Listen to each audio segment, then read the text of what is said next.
Okay, so I'm back. A day later. A whole day later. But I'm ready now. Ready now to get into this. There's people here. I assume this is their punishment. And there's a bird. I almost missed the bird. How do I get it? Get the bird.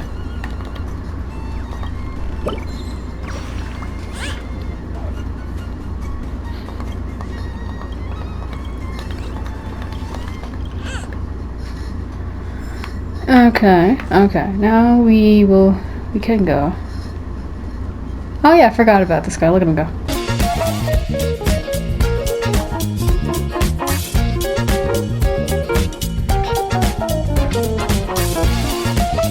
Lovely man. Hi there, friend. I hear the Watchmaker's legacy is right here. Let's say we go treasure hunting. Sure, let's go.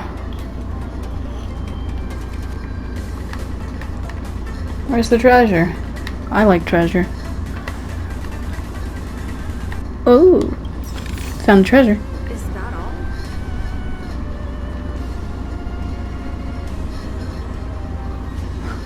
If I quit drinking, will she come back? It's a tough life these people live down here. Oh? I don't want to read it. I think it's fine.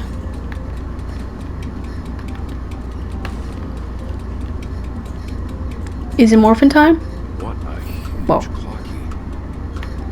Looks like the Watchmaker also left his mark on Dreamflux Reef. Oh, would you look at that? That is indeed a very huge clocky. I almost missed it completely. What happened? What?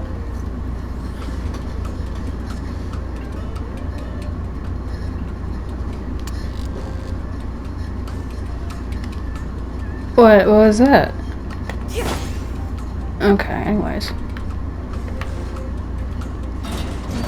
Oh, what was this? Wait, I don't want to go down. There's a bird.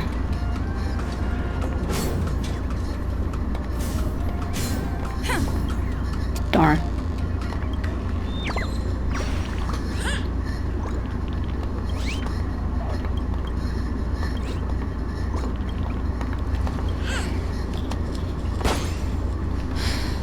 Okay.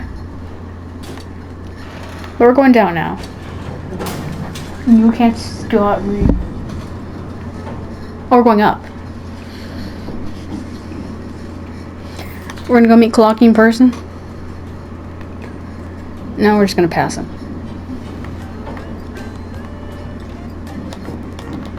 Told me to investigate something and I missed it.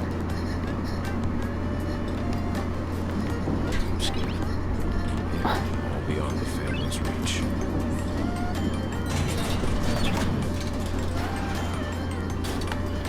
Wow. The atmosphere in this fortress is pretty different from that in the beautiful dream.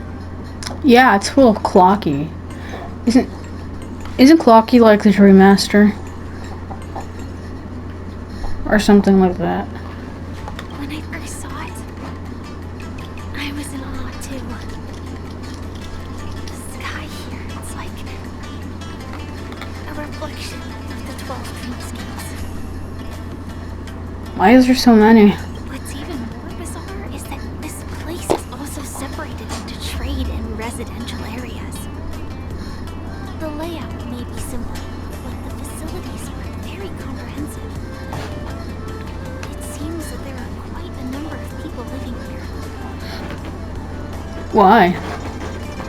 Is this supposed to be accessible? They said the beast was living down here or whatever. Though both dreamscapes have distinct styles, the architectural designs are quite similar. Works of the same hand, perhaps. Hard to speculate on the connection. But there's no point in overthinking things. Let's meet up with Himiko and the others first. Take a right turn at the end of this road and you'll reach the trade district. There are more people there. Perhaps someone knows where she is. Who's she? Not coming with us? The Astral Express likely needs room for some internal deliberation. In the meantime, I'll try and locate Gallagher. Sure. Be careful. Let's reconnect later. Bye. Letting her go was the right decision. Further observations are needed before we decide whether to trust her. But first, there's someone I need to talk to. I wonder who that can be. Let's go. I'm sure you've already noticed him. Who? Over there. Which one? Welt? The Reverie Hotel's bellboy. Oh. Here. And right after Miss Acheron severed the beautiful... Oh, right. He can't see the freaking clock. Only I can. I forgot about that.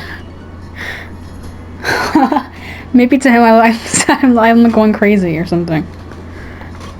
We better check, just to be sure. He can't see the clock. For me. For me to stay. These people are happy and free. I enjoy that about them. I guess from before. We meet again! And a new friend. Forgot to introduce myself. I'm the hotel's bellboy, Misha. Yeah. Hello, I know. Misha. I'm Welt. We met in a dream. Aren't we still in a dream? And who might this Oh, what? He can see the clock. That's... High five him. Go on, do it. Mr. Yang, you're still young at heart. You can see him. memory zone beam? Nope. Lucky is a good friend of mine. We all live here. How did you two get here? This dreamscape isn't supposed to be open to the public. I wonder if it has something to do with Sleepy. Ew. I forgot who that was already. This is your home? Yep. After my work in the beautiful dream ends, I'll go back home. Commuting used to be more convenient, but ever since travel became cumbersome, Sleepy started ferrying people back and forth between the two dreamscapes. So, this is just a place for the workers to sleep. This is their little area. This sleepy. Can you describe what it looks like? Sleepy is a memory zone. Looks fierce and has many eyes. But Oh. it's actually really well behaved. Gallagher's been taking care of it. Could it be the Based death? on the description, that meme is indisputably death. Nightmare for the family, but for the people who live here, that couldn't be further from the truth. Yeah, it's been killing people up there, right? I wouldn't say that's very well behaved. Death? Not in a dream, surely. Sleepy's just Oh, messes okay. up by fetching the wrong guess. But it would never hurt anyone. Oh. Is its name Princess, by the way? I see. People with these Has it scary brought back dogs and they're any named cases recently, Princess. Say, in the last day or two? We're currently investigating a missing person case that occurred within the beautiful dream. I see. Then you'll have to speak with Gallagher. But he's currently busy hosting a visitor from the Oak family. Specifically asked not to be disturbed. That can't be helped. Mr. Yang, the person you're looking for, is it Miss Robin? That's who we're looking for? That? Just as I thought. Considering what happened with Miss Firefly, this doesn't come as a surprise. I'm gonna be right back. I have to feed my dog. She's giving me the stare. It scares me. so I gotta go listen to her. If you're looking for Miss Robin, I can lead the way.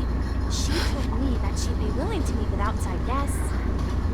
So, this Robin, is it our Robin, or is it the imposter Robin? If it's not too much trouble. Also, we're looking for our missing companions. A woman with red hair accompanied by a girl with pink hair. Have you seen them? I completely forgot that we got separated from them. Oh, I haven't. But please, rest assured. Dreamplux Reef is a small place, and it's not as bustling as the beautiful Dream. But its safety is unmatched. How about this? Since it's your first time here in Dreamplux Reef, I'll be your guide and help you find your companions. And then we can all go visit Miss Robin together. If this guy turns out to be evil, I'm gonna go crazy. She's gone to Mrs. Grace's to visit the children. She won't be leaving anytime soon. So there should be enough time. All right, then.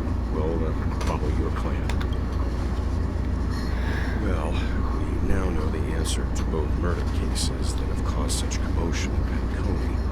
As for the intentions of the mastermind behind it all, we're still none the wiser.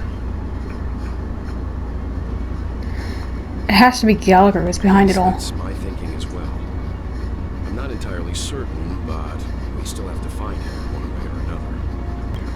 Say, you mentioned before that you saw a clock that only you could see, right? Yeah, you can see it too, right? I can't shake off this strange feeling. Am I really still so young at heart? Forget it. It's not important. We'd better just follow Misha. What have you seen, Welt? I'm not really knowledgeable on Honkai Impact lore. I think that's where he's from, right? I never played Honkai Impact. I just know that like Himiko, Welt, I think it's Sela and Bronya too. They're all a part of that game too. Bird? Where? Right there.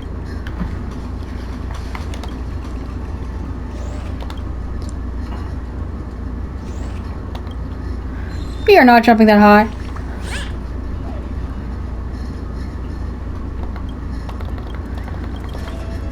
Yeah. Bye, okay. Follow Misha and explore. Oh. Everyone, look! From here, you can see the most spectacular view of Dreamplux Reef. Is that a black hole? A black hole?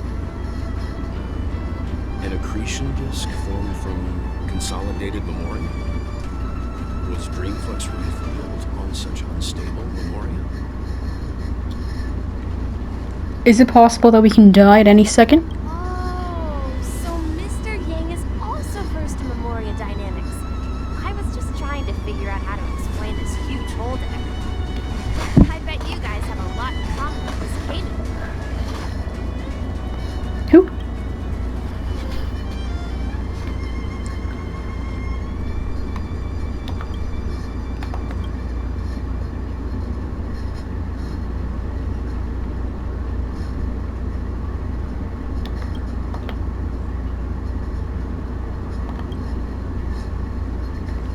Are we gonna have to find all the manholes? Look, there she is. Oh, that person? Can I sneak past her real quick so I can go get that thing?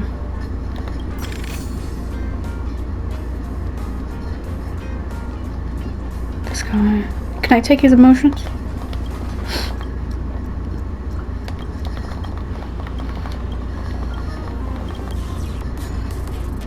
No. Well, I'll deal with you later. For whatever reason. Calculations are finally done. In another 10 system hours, the above dream will swallow the dream below. My hypothesis was correct. This place will cease to exist as the dream devours everything. I like your words, crazy lady. Who are you all, and why haven't you left yet? This place is about to disappear. Can't make me.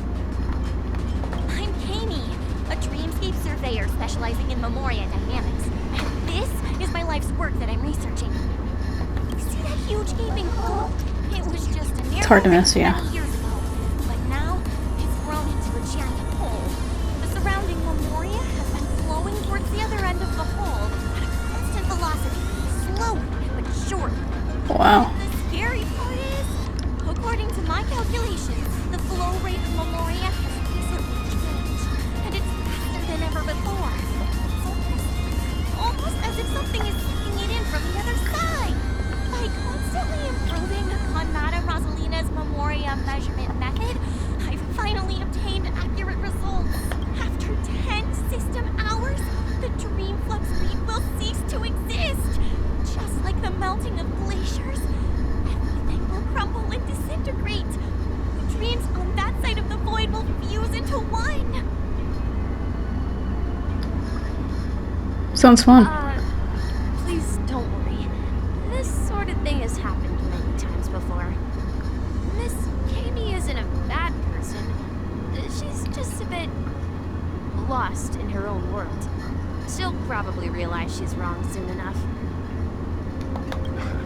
You don't say. There was something else that piqued my interest. Who is Madame Rosalina? Oh, do you know her too? Or are you also a fan of Memoria Dynamics? We're very interested in Madame Rosalina's achievements. Could you tell us a little more about them? Why, of course! She's an excellent scholar of Memoria Dynamics, and the first person to apply Memoria rate measurement methodology on interstellar travelers. Regrettably, due to the presence of the Garden of Recollection, ordinary people don't pay much attention to the nature of Memoria. She departed this world without much fame, leaving only a few thin journals behind.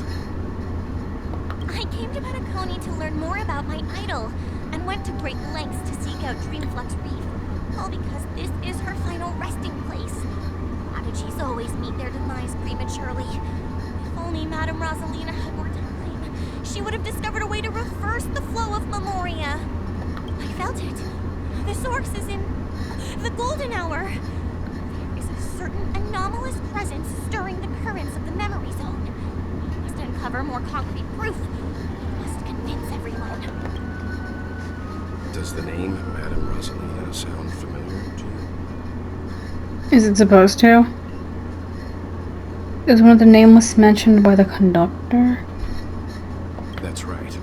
It seems like she did a great deal of research and calculations in Dreamflux Reef before abruptly passing away. That's suspicious. Miss Kami regularly mentions her. I hear Madame Rosalina passed away during the prison war. She could see the Penacony of today. It's people building homes and the memories of them. I bet she'd be really happy. Perhaps. Perhaps. Our destination is the commercial district. That's where the largest crowds gather in Dreamflux Reef. We might be able to find the others there.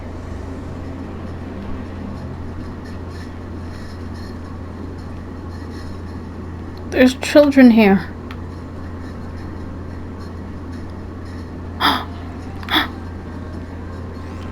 Who's singing?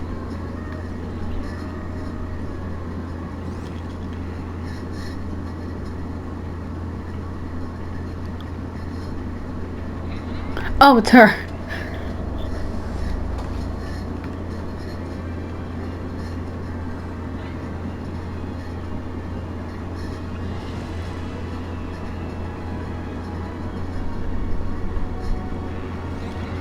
Nice, nice.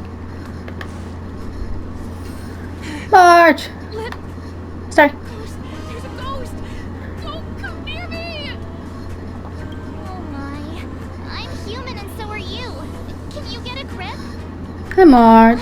Mr. Yang and Miss Trailblazer. I've been waiting Miss for you. Trailblazer? What? Quickly, come help. I bumped into a member of the family on the way here. He was so scared and I just wanted to calm him down. But... Let me go! Let me go! I've only done good in my life. Why can't I rest in peace after death? This guy is shaking hard. well, this is how it turned out.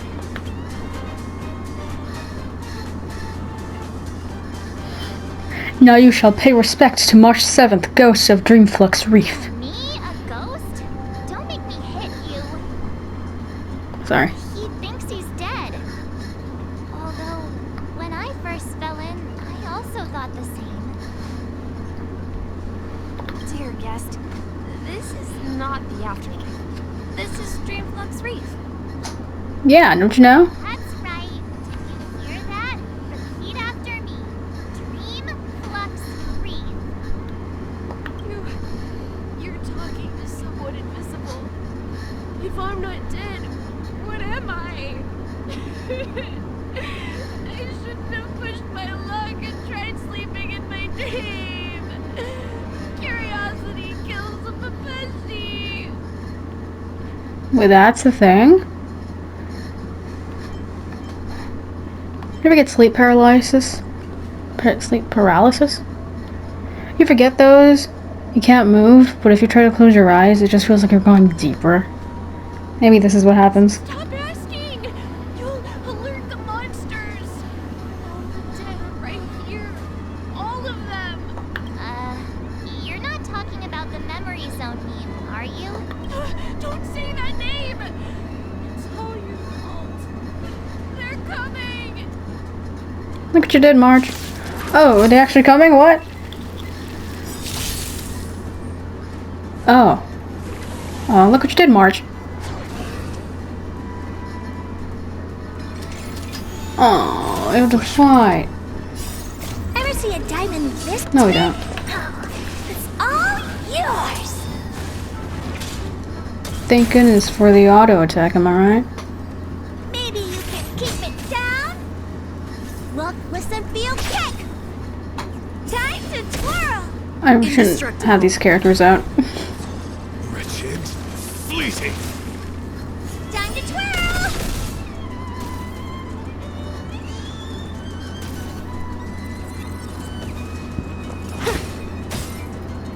Hiya! Beauty is eternal.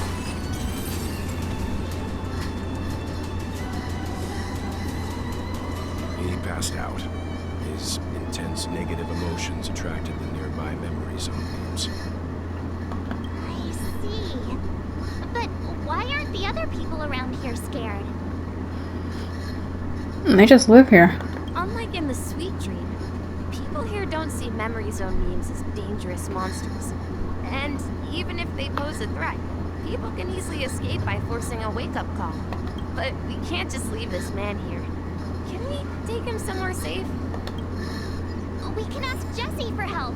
I've gotten to know many locals while waiting for you guys. Everyone here is living a self-sufficient life. I don't know how to describe it, but this place feels like the real dreamscape. Noise. It's really sad without the lights. Oh my goodness.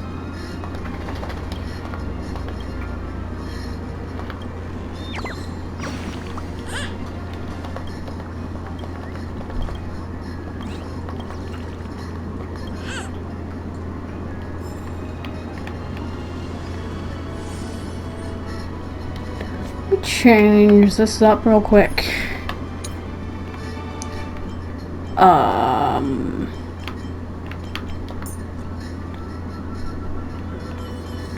I don't think I should add him, but I will. Just because. Oh, didn't even change it.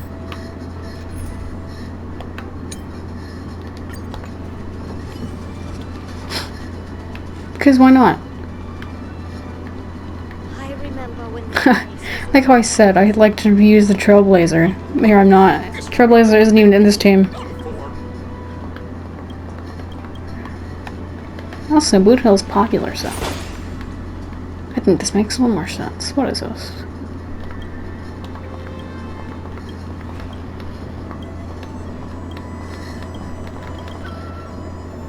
It's a talking thingy. What's it? Violin? It's not a violin. It's too big to be a violin. Its name is Nancy.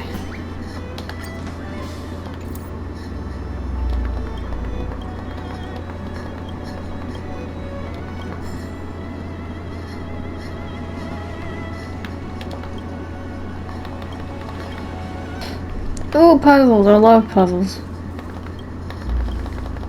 Evil one.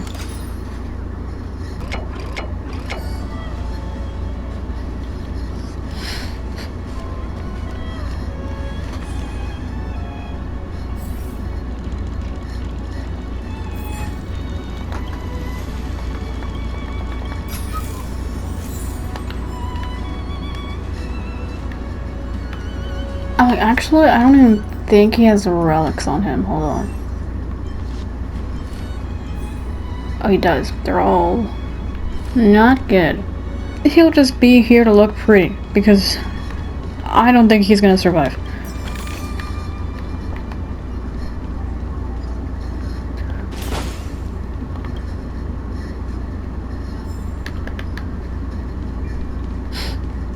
We gotta find Aunt Jessie.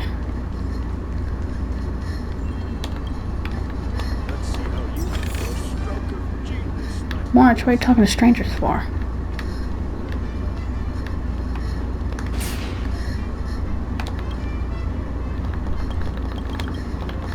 Not you!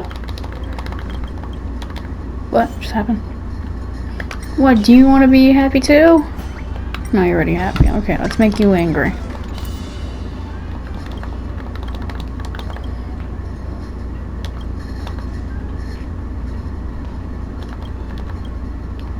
Okay, yes. Everyone likes Miss Robin. Evening, Jessie. Is it evening? Welcome, Who knows? Miss March. Who might these be? These two are my friends. As for the man lying on the ground, No, that's Dad. he's a scaredy cat who fainted from fright. I see. Another poor guy who accidentally ended up here. I'll take care of him. There have been a lot of new faces lately. Things must be tough in the beautiful dream. The few remaining havens of freedom in Asdana will soon face trouble. Do such things often happen here? Not really, but they're becoming more frequent now. Guess it's one of the signs of the sweet dreams collapse. That's pretty scary. This man has had quite a shock. Could you help me find a Halovian lady march? Her songs can heal mental wounds. What's a Halovian Lady March? A Halovian lady? That must be Robin. She's also here in Reflux Reef. Halovian? Is that a species of people? Huh? Robin? But I thought she... Oh, right. If Firefly is here safe and sound, then it means Robin must be okay too. Possibly. That's what I'm hoping too. Nisha is about to take us to her to find out what happened. But before that, let's meet up with you. You were with her earlier, right? Wait, how does she know about Firefly? We met some stowaways in the residential area. Most of them came from neighboring star systems. I heard that places like Dreamflux Reef are scattered throughout the memory zone of Asdana, like islands in the ocean. They existed before the family arrived. I also what? heard that when Dreamflux Reef took shape, it was the center of all dreamscapes in Penacony. If that's true, it's no wonder there are so many similarities between this place and the Sweet Dream. Himeko must be gathering information. Let's hurry up and get going. Yeah, let's go see Mom.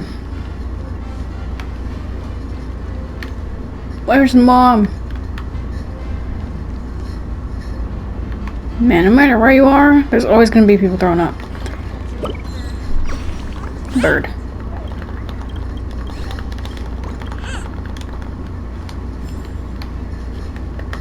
These feel easier to find, or maybe just because there's a lot of them.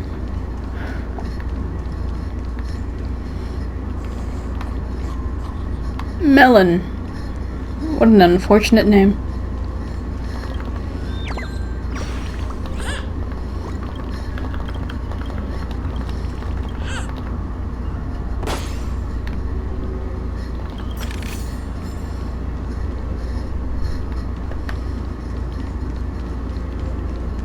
Search for Himeko. And also birds. To get the birds. This is where we split up. She can't be too far away. Oh yeah, I don't think she's that far away. She's probably around here somewhere. I don't know where she could be though. Maybe she's hiding. Jeez. So that's how it is. I never imagined we'd gather the remaining details here. Who is that? Is that an NPC? To borrow Gallagher's catchphrase, what an unpredictable twist of fate. Micah. You better not have been risen up by mom. What the hell? What are you doing? Himeko, here they are. Micah? Mika. Oh, perfect timing. Now that everyone's here, I'd like to introduce everyone to Micah. Micah. Who's partly in charge of the land of the exiles. Micah, these are my companions. It's a pleasure to meet the Nameless. You know us? I call this already. That's an evil dude. He's evil. I've been keeping an eye on you since the day you arrived in Penacony. Mm-hmm. Would have Yeah. been under more That's appropriate suspicious. circumstances if Flux Reef hadn't been isolated from the 12 dreamscapes. Oh. Please, How'd that allow me happen? to formally introduce myself. I'm Micah, the Gravekeeper of Dream Flux Reef. Gravekeeper? Yeah. Life in Dream Flux That's what he said. is pretty liberating. Everyone here mostly keeps to themselves, without meddling in others' affairs. My daily task involves cleaning a few tombstones. It can never be that simple, right? It can never just be that simple. You're too modest, Micah. When lost dream chasers stumble upon this place, you're the one who takes care of them, guiding them back to the sweet dream, or showing them how to survive the wild dream chaos. So, guardian of sorts. Were you talking to me, Mr. Yang? Well, is he deaf in one ear? Huh? On that note, Mr. Mika, which tombstones are you referring to? We didn't come across any graveyard when we arrived. They're actually just symbolic stones. Of course they are. Since you're curious, Mr. Yang, I'll take you there. I have a feeling you might find something of interest there. Do they know each other? But before that, you have an important guest joining you. An important guest? Who could it be? Is it Robin? It better be Robin. This way, please. The roads here at Dream Flux Reef are a bit... Oh, sorry. I interrupted him. Manhole things. Just gotta find him. What am I investigating? Gold. Okay. I am not going the right way, am I?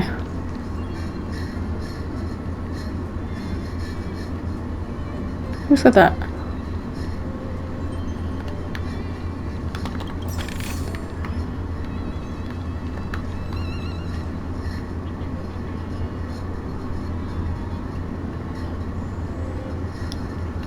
This feels like the one place in Stray. I love that game.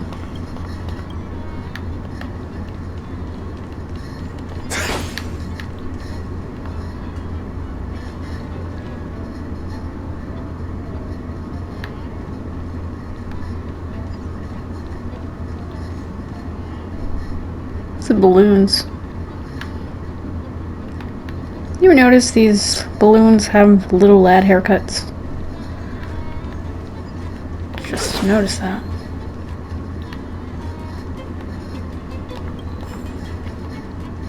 Death of the Crow. Whatever that is. Heights. Heights. Not good. Not good. So this is the symbol.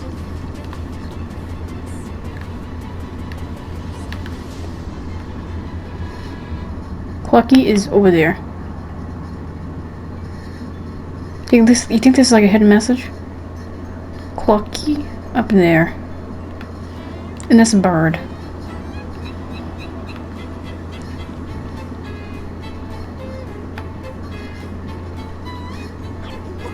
This ring of family will be done for!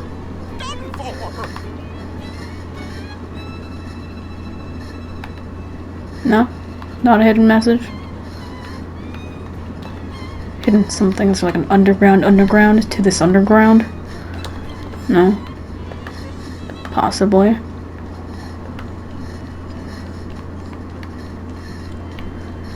Anyway, special guest. Who could it be?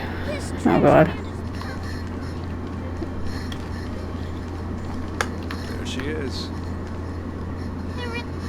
Oh, Everyone sings so wonderfully. It's not often that I tried this music style, but I've gained some valuable insights from it. hi, I Robin. can't thank you enough, Robin. Well, these kids have made incredible progress in only a few days. It was nothing, Grace. I merely taught them how to sing. It was you who brought hope into their Simple lives. trick. Life must be quite difficult for them in reality, I imagine. Oh, because they're all still sleeping too, right? Everyone here is like asleep. Can you teach me how to sing next? Private lessons? Whenever it's time to say goodbye to these kids, I'm reluctant to leave. But I've explored every corner of Dreamflux. Talked to everyone I met. They all told me the same thing. This shattered dream is not worth clinging to.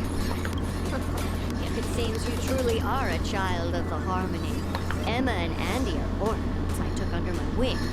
Carol there, with her blind eyes, used to work at a nutrition center in the outer ring of Penacony. And as for he's been with autism since he was a child. They're not old enough to enter the sweet dream managed by the family. You're saying one of these children used to work at a nutrition center? If we compare people to birds, these kids are like fledglings with impaired wings. In this dream, they can fly freely. Even if they stumble along the way, they're still relying on their own strength. And me, an old lady with no legs. But without this dream, I couldn't even walk toward them. I'm glad that you found a new life here in Penacony. It's just... Don't worry, Robin. Dreams have their significance, but they aren't everything. Both the children and I understand this. No matter how long we fly through this dream, we will one day return to reality. But you know what? Emma and Gary aren't plagued by their insecurities anymore. No, and Carol is learning how to cope with her blindness. And Andy is livelier than ever. But I've become more optimistic. You see, in dreams we learn how to live. Once we return to reality, we learn how to survive. Should our feathers be damaged, then we share our wings with one another. This has to be the real Robin. She sounds so sweet. There's no need to covet an illusory sky in dreams, because we have the right and the ability to fly towards a broader horizon. It's a relief to see you safe and sound, Miss Robin. Hi, Robin. Oh, I love her colors. It's nice to see you all again, Astral Express crew. I heard my disappearance caused quite the commotion out there. I'm really sorry about that. Since you're here, can we assume that you're fully aware of the situation in Penacony? Ever since I returned to Penacony, my voice started to change, until it gradually faded away. At first, I thought it was a temporary ailment, perhaps due to having been away too long. I thought maybe it just takes some time for my body to acclimate to the high concentration of Memoria and Asdana. And now it seems the root of the problem goes way beyond me. There are elements around me that don't align with the harmony. Losing my voice is just one of the signs of the Sweet Dreams collapse. Sweet Dreams collapse. That memo keeper mentioned the same thing. So it's real.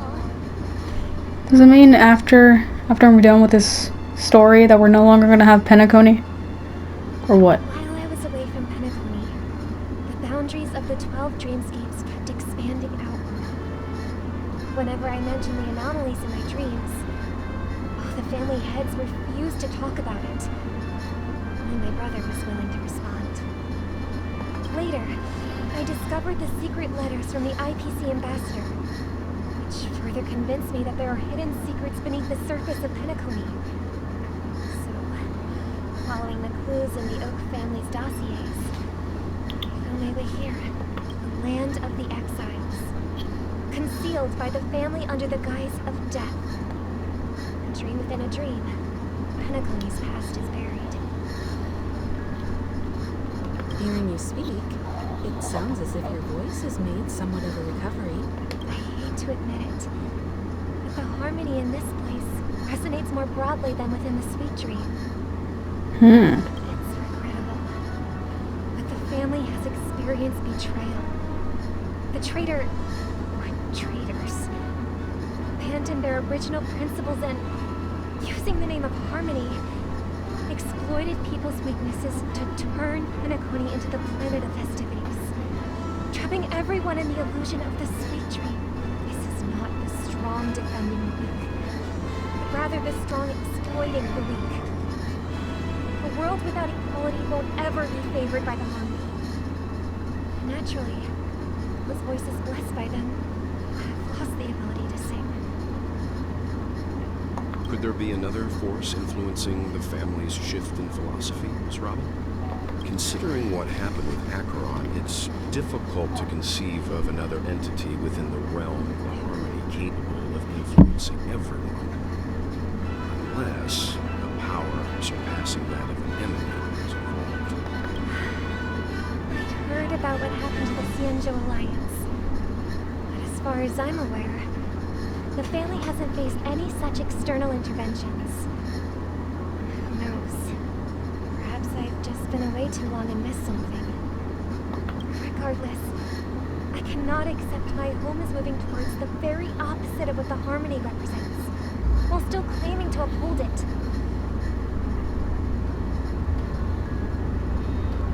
I must uncover the reason why Mikhail cut ties with the family, and who exactly it was who betrayed us all. Do you remember our arrangement, Mr. Micah? Well, here's my answer. I've decided to forgo my role and never step foot on the Charmony Festival stage again.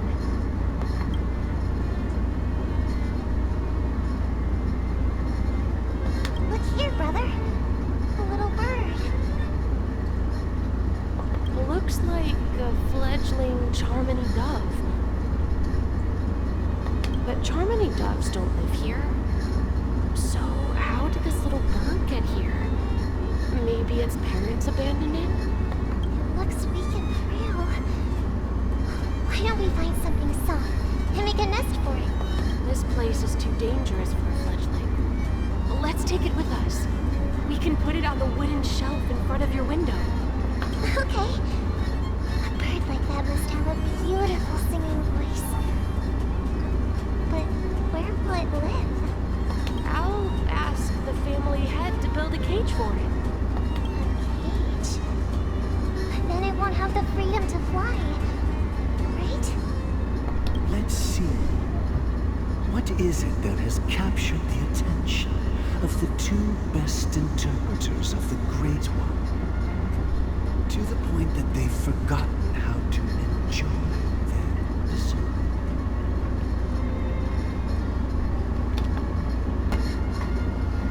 Oh, poor little thing.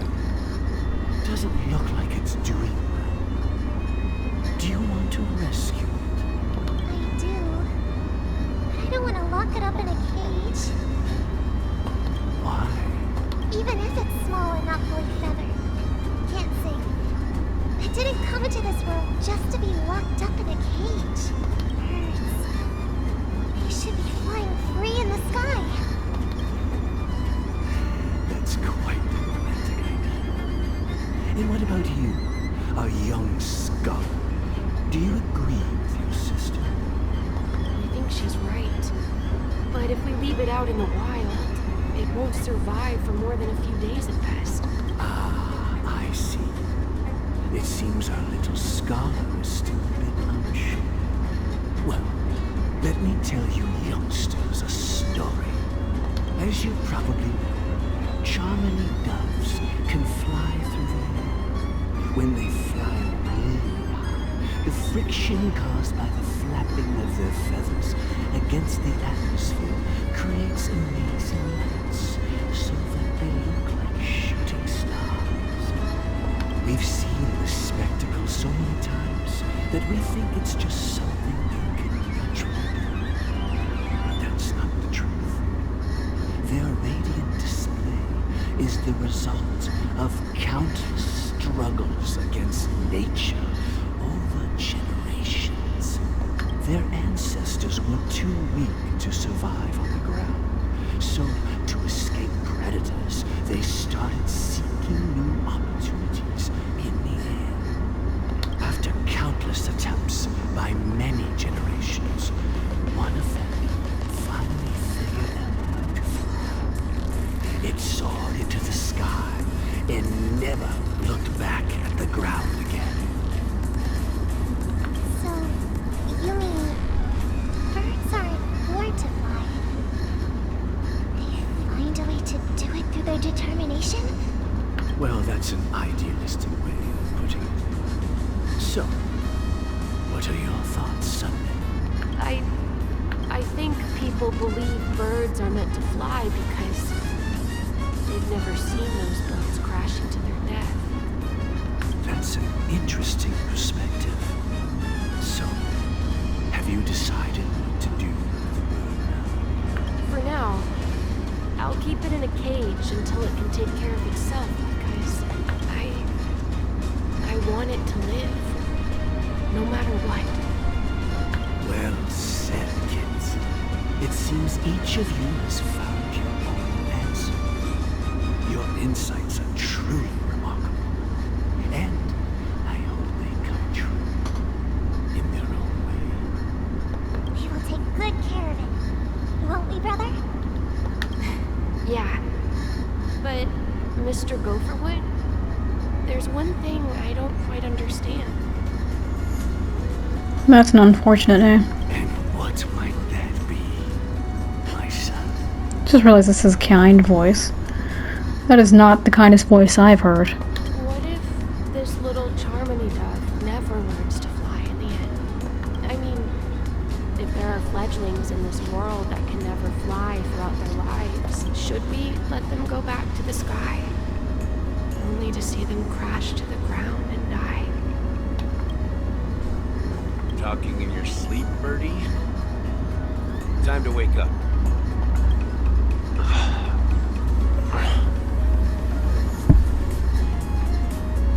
Hmm? Huh? Need a hand? I'm still alive. Yeah. Happy about that? Where is Robin? Tell me. Now. I knew that was going to be the first thing you'd ask. Oh, so when they get hit by the death meme thing, they come down here, right? This is probably where Firefly was. Don't worry, your sister is here, safe and sound. She's probably walking around the streets now. If I were you, I'd be more worried about myself. After all, right in front of you is the guy who just stabbed you in the chest with the dagger. If you wanted to kill me, you wouldn't give me the chance to speak. Just tell me your demands, lackey of the Watchmaker. So, figured out who I am, huh? No wonder you had the guts to go against the Dream Master and the Four Families. Looks like I made the right choice. Choice? You are aware of my plan, see through my act. Time is running out, so let's drop the charades. I'm suggesting we cooperate. Cooperate? What makes you think I'd cooperate with you? The fact that the famous Robin has chosen my side. Plus, some clues about a traitor with a bright future for Penacony. Any of that catch your interest? I find it hard to believe a man who's full of deception. Fine. You don't have to trust me. What you should trust is a sense of justice inside of you. Show me Robin first. All right, as you wish. Here she is. Huh? What? What's your trick this time? She said, huh? Just kidding. I mean, this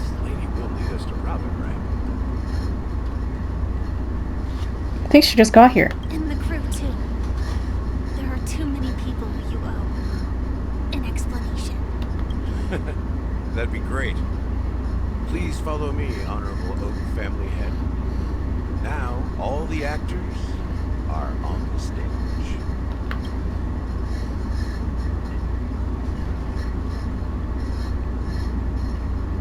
Are these the gravestones? This is the monument I mentioned earlier. The names inscribed on it should be familiar to all of you. Rosalina and Tiernan. When Penacony was known as a frontier prison, it was the trailblazers who connected it with the stars. They were the heroes who saved Asdana, and their names deserve to be immortalized. Not just on the small stone tablet, but in the annals of history for all of time. However, today, the planet of festivities is nothing but sweet dreams. That heavy piece of history is all distant memory. Their names are inscribed here. Then that means... According to Micah, they died long ago. Rosalina was killed during the War of Independence. She ventured alone into the heart of the star system to investigate the flow of Memoria, but she never returned. War of Independence. Battle of Independence? Is that a thing in American history? Sounds familiar. Tiernan was a skilled gunslinger, strong and reliable. He led the people through countless battles, but he didn't live long enough to witness the arrival of true peace. In the decade following the war, Penacony faced challenges internal and external. To protect Asdana, Tiernan took up the way of the Trailblaze and led the Lampmoth family to explore beyond the system, only to be surrounded, wiped out by the Swarm. Though I had expected as much, the tales of these heroes truly are sorrowful. True to the title of Trailblazer, they spent their lives venturing into the unknown. But what about this tablet? There are no names carved on it. When Dreamflux Reef was created, its owner was still alive. However, he insisted on erecting a monument for himself, saying that it will happen someday. Here we meet again. Everyone from the Astral Express. Oh, we're meeting. Robin. Yes, Robin.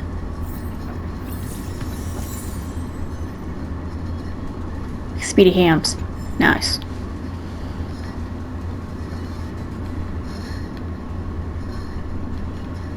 Look at the two siblings over there interacting.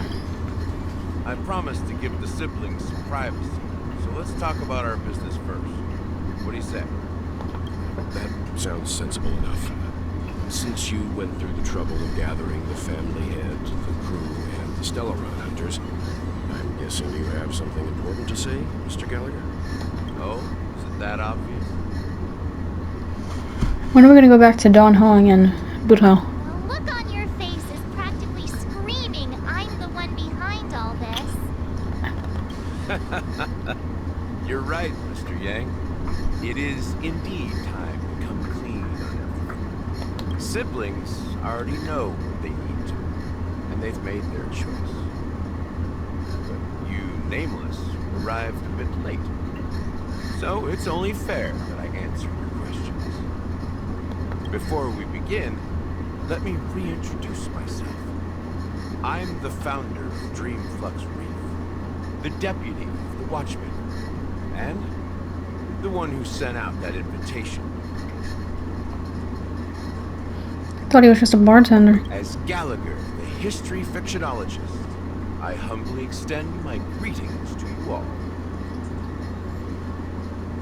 I guess this design does suit this place.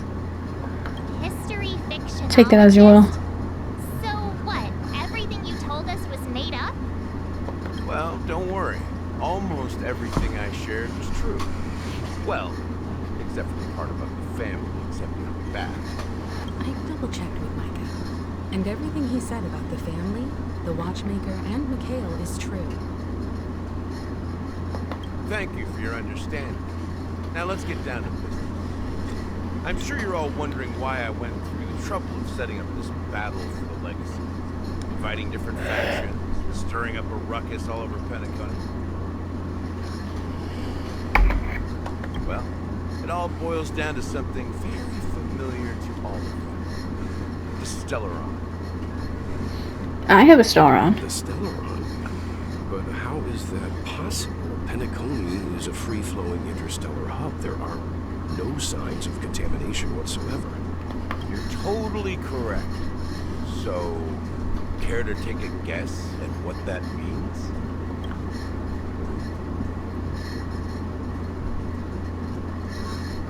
I wish that were the truth. But if that were the case, I wouldn't have invited all of you. So we're still dealing with Stellarons? The sweet dream doesn't come out of thin air. Think of the memory zone as the sea. Creating the land of the dreams is like filling that wild ocean, Earth, to make an island. To achieve this, without the help of an emanator of remembrance, or enigmata, the only way is to use a Stellaron. So they're using a Stellaron to help them build this sweet dream? And that's not something you can achieve with a simple wish. It requires vast quantities of knowledge, time, and manpower. I'm sure you get what I'm hinting at. In Azdana, the planet of festivities itself is a Stellaron disaster. The planet of festivities itself is a Stellaron disaster? Yeah, that's what he said. It all started a long time ago, back when the Watchmaker and his crew liberated the frontier prison. They faced countless challenges as they began building Penacony from the ground up. That's when the idea of using the Stellaron came into play.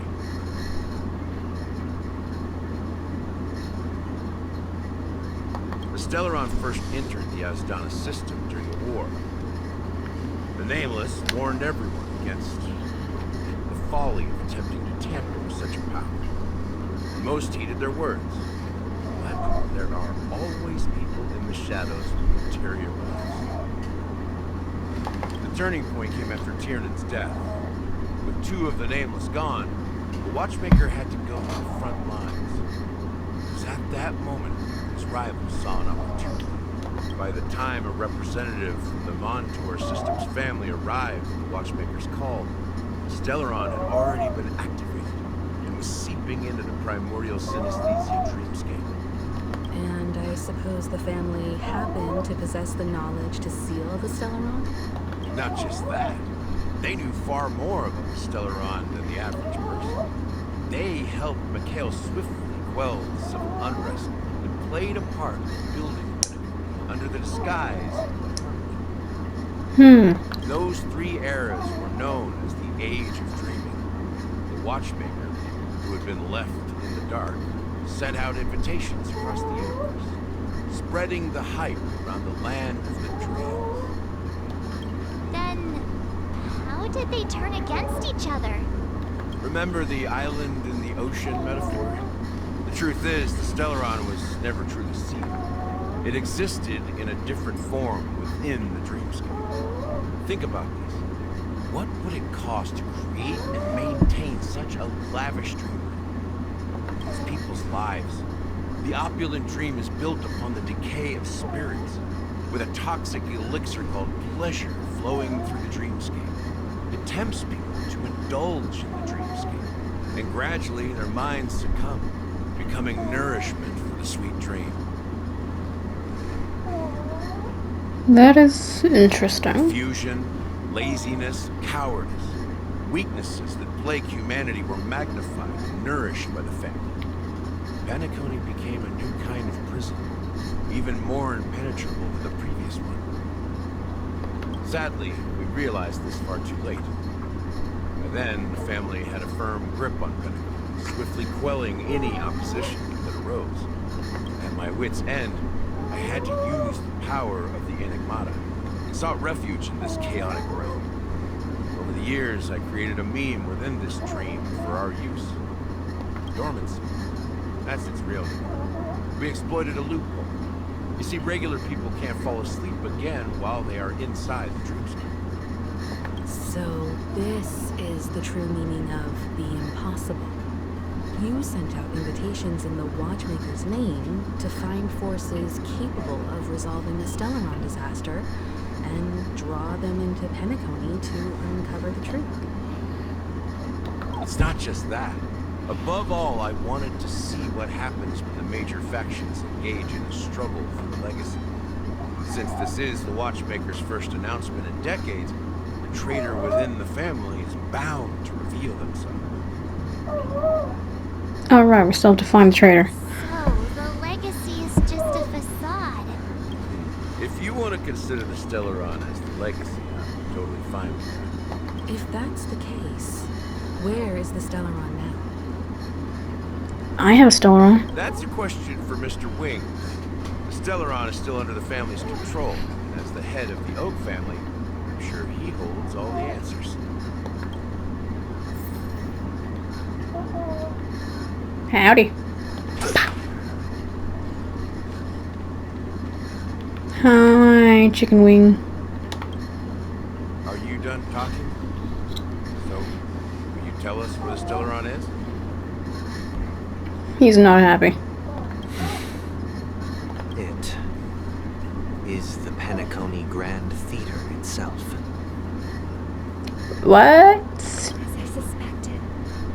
It's the embodiment of the family. The edifice that first materialized within the sweet dream. That's what turned Penacony into its current state. Why does she always look so happy? As for the person who employed its power, it is in fact Mr. Gopherwood, the current Dream Master. He did have a voice of a Dream Master. Well, that was easier than I thought. Did you conduct your own investigation already? I'm seeming like I haven't heard it already. We did hear the Dream Master's voice, right? When he was confronting Acheron with all those NPCs. Correct. Maybe it was familiar. I just don't I was remember. trying to track down the person who murdered my sister. Apart from you, Gopherwood was my second suspect. Confronting me first turned out to be a smart move on your part. I didn't have other options. The Dream Master has been elusive, and even the heads of the families can hardly get an audience with him. Moreover, Mr. Gopherwood has been kind to my sister and me. And I didn't want it all to end like this. What do you mean by that? To be honest, my brother and I are also victims of the cancer of all worlds. Still around. We grew up as orphans, and were adopted by the family when they came down. Mr. Gopherwood recognized our potential and brought us to Penacony. But I can't just stand by and watch Mr. Gopherwood become an enemy of the Harmony. I will use my voice to support an evil cause. I won't step on that stage and sing, no matter who the traitor is, or what orders they give me. I won't let the Charmony Festival become an event that destroys Harmony itself, or the paradise in our dreams. Indeed. For the paradise in our dreams. As the head of the Oak family, I'm responsible for ensuring Penacony's promising future. Robin and I will head into the sweet dream and confront the Dream Master. And if it turns out that the family has truly strayed from the Harmony,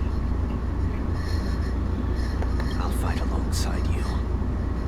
We'll put the Charmony Festival on hold and make sure Mr. Gopherwood pays for his blood debt. So they are good people.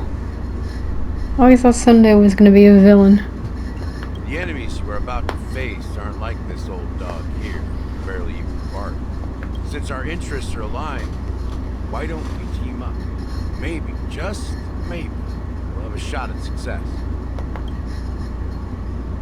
We have always been following in the footsteps of our nameless predecessors. There's no reason to stop now. Yeah, we Nameless won't back down from a challenge. Isn't that right, Miss Trailblazer? Why do you keep calling me that? When have you ever called me that? I don't remember you calling me that. Stop calling me that. That line actually makes me a bit nervous. Rest assured, sitting on the sidelines isn't in our nature. Mr. Sunday, Miss Robin, I'm willing to accompany you on behalf of the Astral Express. Having a third party present should help with negotiations. And could make all the difference if things get ugly. Thank you, Mr. Yang. Thank you all very much. The Charmony Festival is about to start, and time is against us. Everyone, let's gather over here. We still need to make some preparations. Oh my goodness. Wait, so we're gonna fight the Dream Master? We're gonna confront him, and then we're gonna fight him. I may have been quick to Sounds step fun. up to the plate, but confronting the Dream Master could be a very dangerous affair. You don't say. Huh? Even you're saying that, Mr. Yang? How powerful is that Dream Master? He's the leader of the families of Penacony, and he has the entire power of the Harmony behind him. Not to mention the Stellaron in his possession. We must proceed with great caution. I have a Stellaron inside me. Maybe you can just stay behind this time, Mr. Yang? Why? No, that won't do.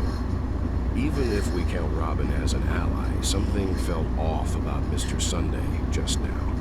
Although, I can't quite put my finger on it. I have to make sure he won't turn against us when things start to get dicey. Are you saying he's sus? You're still carrying the keepsake the IPC envoy gave you, right? May I borrow it for a moment? Oh. Sorry, I ate it. I ate it, sorry. Just kidding, it's right here. Whatever this is. I knew it. What are you here As I for? suspected, this chip Aventurine gave to you is actually a miniature transmitter. Yep. Well, he's been spying on us, hearing us. If I'm right, he intends to use it to track your location or contact you when needed. As it so happens, this may actually be of some use in the current situation. Oh yeah. Maybe. Is he still alive? And what Unfortunately. does he have to do with our mission to confront the Dream Master? Remember what I said earlier? Working with the IPC is a way to keep the family in check. If negotiations go south and the family show their true colors by going after the Stellaron, I'll use this transmitter to send a message to the IPC. It'll be just the opportunity the IPC ambassador was hoping for. The only question mark in all of this is Aventurine's current status.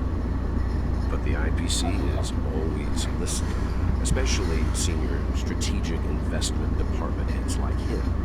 Getting the message across shouldn't be a problem. Good luck to you, Welt. Well, you take care too. If anything goes wrong, don't worry about me. Just make sure to seal the Stellaron. Spoken like a true hero. Even if the Dream Master is innocent, the family's corruption runs deep. I won't make the same mistake Mikhail did. Let's wish him the best of luck. Don't you have something else to tell us, Gallagher? Why would you say so? Why would you say so? Before we departed, the conductor asked us to inquire about the three nameless in Penacony. We've already collected intel about Rosalina and Tiernan, so the only one left is Lightwork. If I'm not mistaken, we've already met him somewhere, haven't we? It's not enough to say meet, but the answer is pretty obvious. After all, I've hinted at it in quite an evident way. I've been watching over you ever since I received a reply from the Astral Express. And I've seen the great effort you all put into linking different realms together across the cosmos. Now, after getting this far all in one piece, you you have truly proven yourselves. Miss Himiko, were you the one who repaired the Express and got it sailing through the cosmos again? Yes. And you two, young Nameless, you have very interesting life stories and extraordinary skills.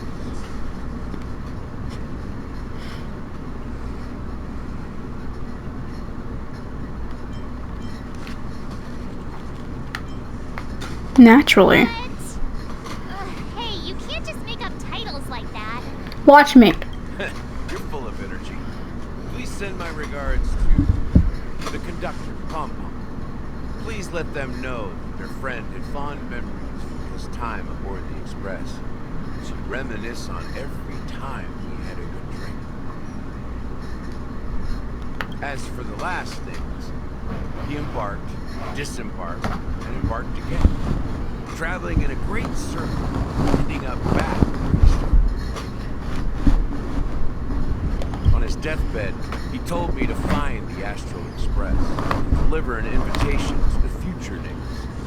He left behind a special gift, a true legacy. Something that belongs only to the successors of the Trailblazer. Come with me. Now is the time to reveal it. Oh my god, we're gonna get a gift. We're gonna get a gift. Gladly, I'll take the gift. What's the gift? Back here again. Sometimes I feel like you're still alive, old friend. Like you've still got so much to say and do. I've kept my promise. Brought the future Trailblazers you've waited so long for. I don't know why you were so obsessed with that train, but I remember your last words. Don't let us down, old man.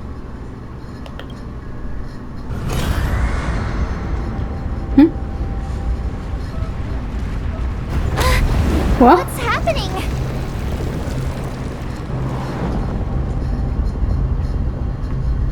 Are we going up?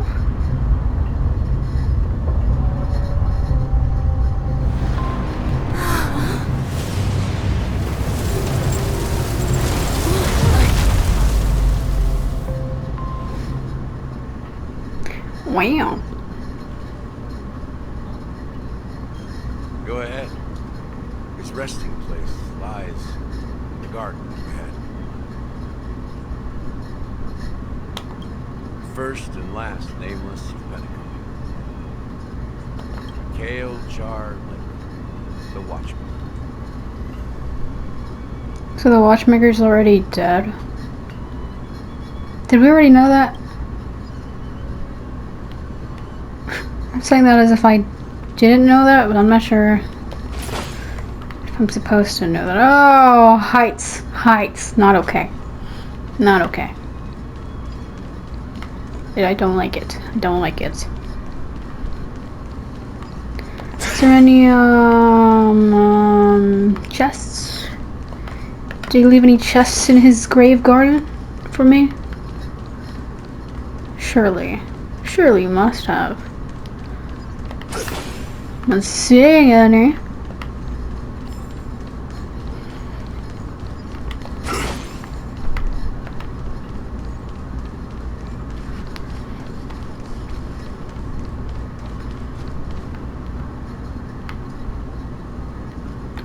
Oh, look, you can see the hole. The holes there. It's a pretty big hole. Ooh, a chest. I knew it. Thank you. Is he in that chair right now? Meet the Watchmaker? He's in that chair, right? You think I can peek before I fully see him?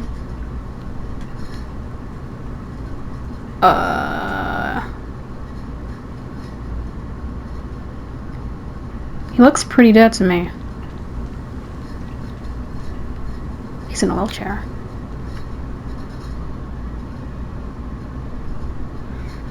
Beneath the sea surface of Memory Zone, in a garden closest to the full moon in the water, an elderly man rests on a recliner, enveloped in utter silence. The watchmaker, Mikhail Char legwork, has passed into that endless, timeless stream, where no sound could ever awaken him. Sure enough. Oh god, it's dead. Watchmaker is the third nameless. Even I could guess that one. The legacy he left behind was a dream bubble. I believe inside that bubble, there's something that holds meaning only for the nameless. Want me to touch it? It's on a dead man. After all, when I checked its contents, I found nothing inside. Maybe some trailblaze runes? Even more mysterious than me. Well, let's have a look. I don't want to touch it. As the word cease, Himiko nods over ever so slightly in your direction. Himiko, don't make me do it. Don't make me do it. Stop, don't make me. Take a deep breath, steady your mind, and turn your gaze towards the watchmaker. Himiko, Himiko, Himiko. Don't make me. Don't make me do it.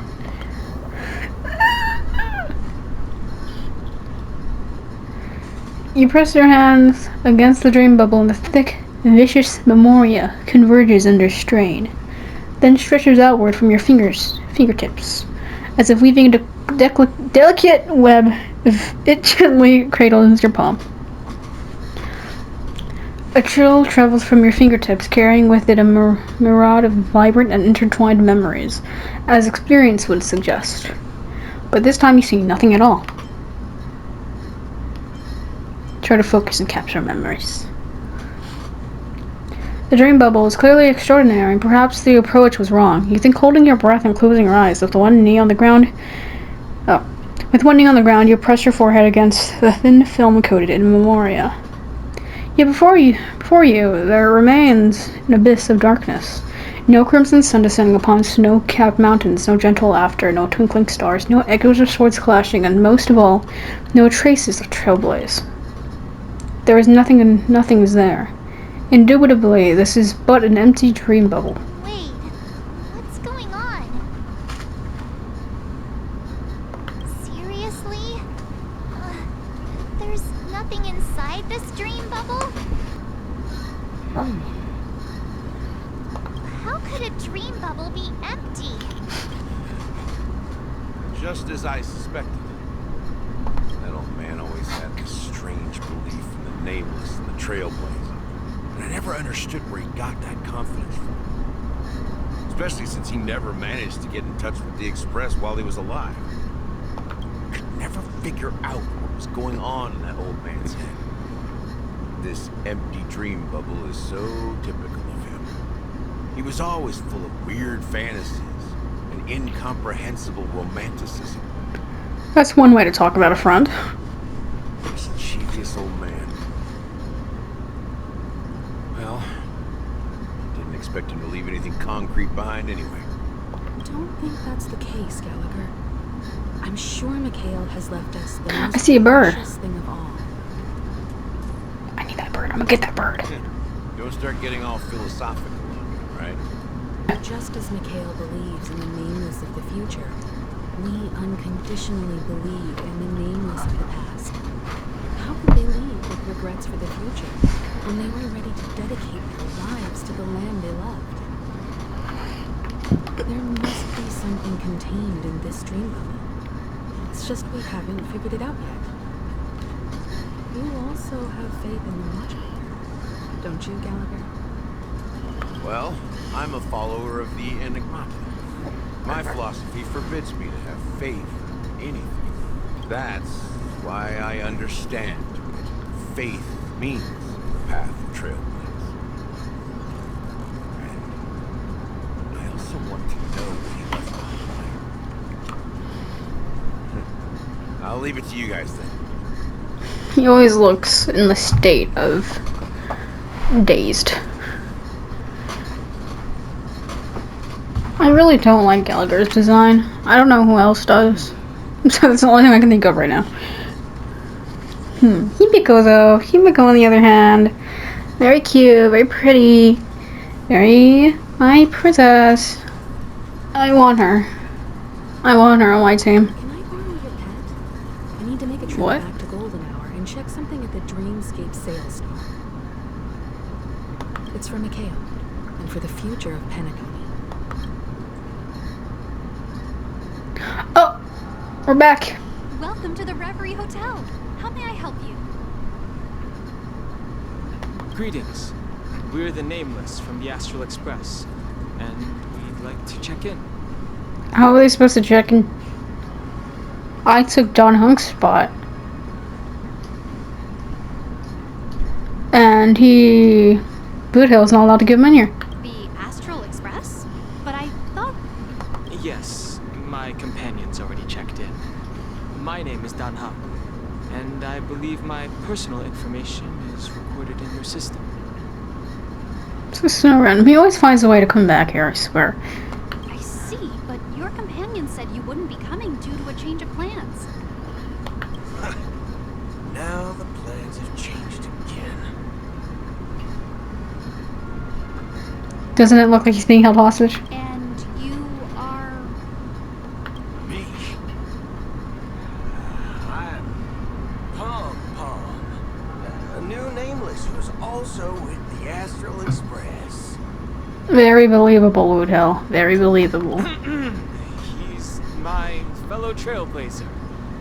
We responded to the family's invitation before he boarded the express, so he wasn't registered in your system. Is it possible to accommodate him as well? Isn't that what they said for me? Oh, I see. Another one of the Nameless had a similar situation.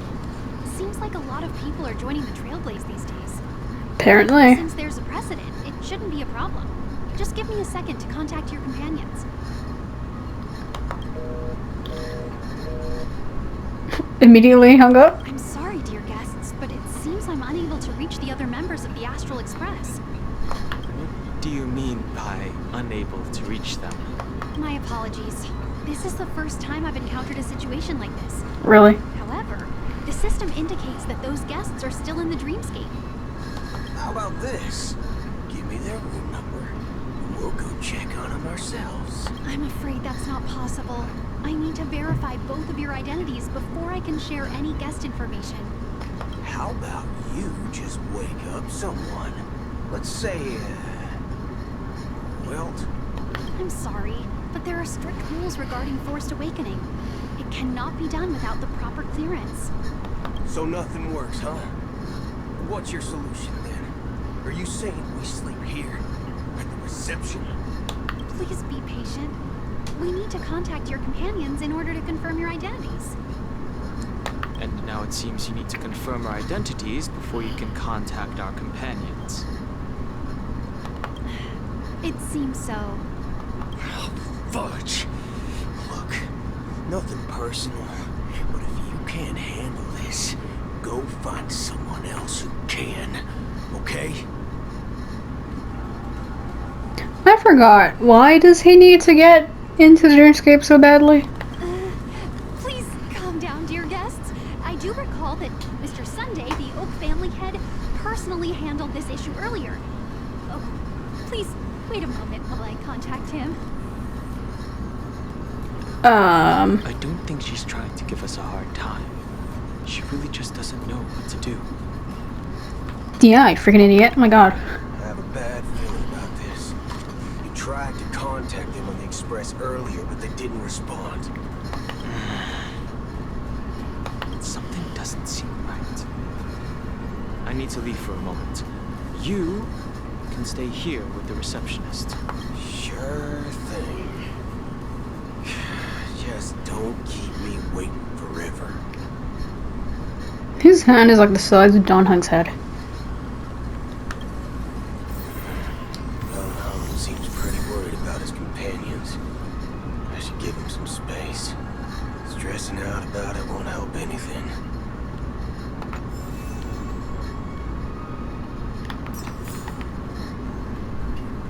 So am I Boot Hill? Oh wait, yeah. This is Boot Hill's POV. But like, am I Boot Hill because this is Boot Hill's POV? Or am I Boot Hill because I have him? You know what I mean? Would you want to be in your dream? Okay, what are we doing? Ask around in the lobby for information and wait for Dawn home. Hello, howdy, partner. Greetings. I'm Cody of the Bloodhound family, head of security for the hotel. How may I assist you? Hello. So, there's something I wanted to ask about. I've been hearing some unsettling rumors about certain incidents that might affect the Charmony Festival. Do you think there's anything to be worried about? I've traveled all the way from the Honkai Federation, and I don't want my trip to be ruined. What do you mean? Wait. You haven't heard? I'm not sure where you heard those rumors, but they're completely baseless. I can assure you, as a representative of the Bloodhound family, that everything is going smoothly for the Charmony Festival. At present, all of the families are focused on making sure the festival starts on time. Even the Dream Master himself has arrived. So don't worry, your trip won't be in vain. Dream Master, Watchmaker, all these people are confusing me. That's a relief to hear. She doesn't appear to be acting. So, seems that even the hotel staff are out of the loop. Phew.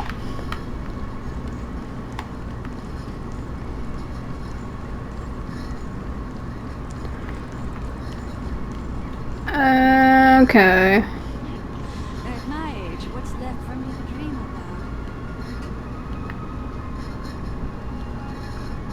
about? Howdy. The Charmony Festival is about to start. I'm so excited. Hey! You guys here for the Charmony Festival too? Well, I didn't come all the way here specially for the festival. Honestly, I don't really even know what it's about. But I heard it's a lot of fun. Well, back in my homeworld, Anaria, we have festivals like that all the time. My dad threw me a birthday party one time that was just as extravagant as the Charmony Festival. Oh, come on. The Charmony Festival is a once-in-an-amber-era event. How can a birthday party compare? Well, you never know, right? Maybe on her world, birthdays only happen once in an era. Anyway, let's forget about that. Have you heard about the, unsettling things happening in the dreamscape? But what are you doing? You're gonna spread mass hysteria. Unsettling things? What could possibly go wrong? It better not ruin the Charmony Festival. I've been looking forward to it. Relax. With a big event like this, there's bound to be lots of gossip and rumors. Don't worry. If anything does happen, the family will be on top of it. Oh, that's a relief.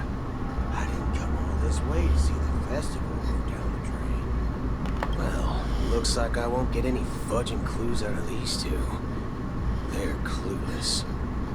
Is it just his code that he can't curse or what? What's going on? Back already? Hasn't she returned yet? Nope. I'm starting to wonder if sending her to contact Sunday was a good idea. Neither the staff nor the guests seem to know anything about what's happening in the dreamscape. And wherever we go, all we see is people enjoying themselves. Definitely not a good sign. Oh yeah, hate seeing people enjoy themselves. I agree. Another unusual thing is that the Oak family is supposed to be in charge of organizing the council and managing everything inside and outside the dreamscape. However, I walked around the hotel but didn't meet a single member of the Oak family on such an important day. Suspicious. Forked.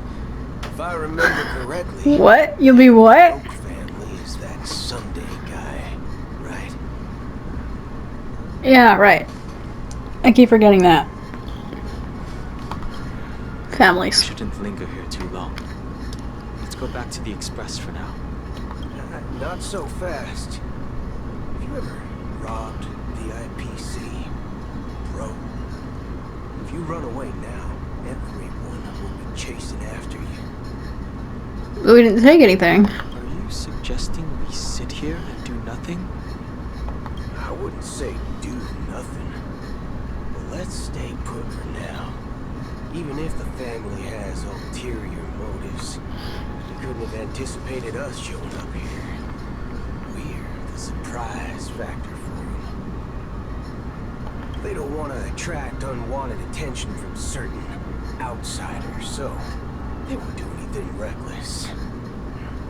See, the IPC lackeys are keeping a close eye on this hotel. If I were a family member, I'd find an official excuse and keep the surprise factors here. If we just wait here, that would be like walking into their trap. Of course, we don't need to walk into their trap. I gave a backup plan to the memo keeper. If it turns out we won't be allowed to enter the dreamscape, she'll order a drink for me in the VIP lounge at the hotel. Reality. A secret signal. That's right. Oh, a concrete object can indeed help the memo keeper establish a connection with you. But Boot Hill, if you have more backup plans in the future, I hope you'll let me know in advance. I'm sorry, but it's one of my quirks. I have too many unreliable friends. And if I reveal that I have backup plans, Just noticed. Things can go awry.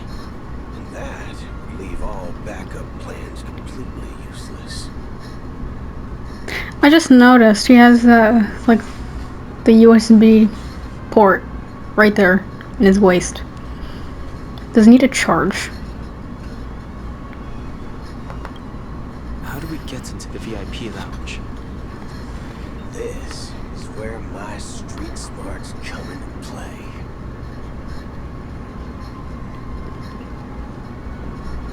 At my age, what's left from the dream? Such a weird. So what? Is only his torso robotic? Well, his arms. Torso and arms? What about his legs? You can't even really see his legs. He's so confusing. That robot body? Human head? Is that head even human? It's just supposed to look human? I don't really know. What's up with this guy?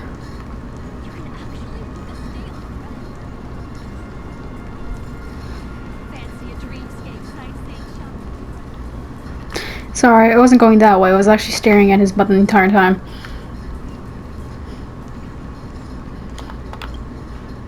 You're the lobby manager, right? Yes, I am.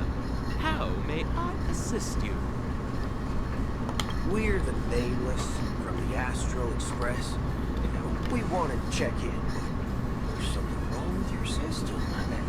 The lady at the front desk said she would contact the manager, but now she's nowhere to be found. Now, we've been waiting here forever, without any food or water. What the fork, man? Is this how the family treats its guests? I think he really likes forks. Is this your idea of street smarts? Starting an altercation? It's called standing up for your rights. He's indeed an American man. I apologize for the inconvenience. Please wait while we try to contact Mr. Sunday. I'll arrange 2 premium seats in the VIP lounge so you can rest there while you wait. See? Just like that. Why are you talking like that right in front of him? Just don't call yourself a Nameless next time. Wow, this bar's something else. Certainly worthy of the planet of festivities.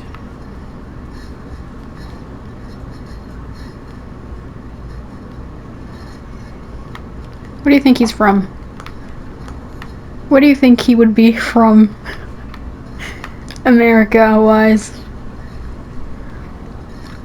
Whoa, whoa, whoa. What is that thing? I just noticed. Hold on. Can I see it? Oh my god, what is that?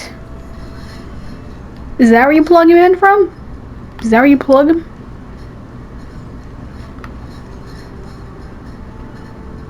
So then what's the USB ports for?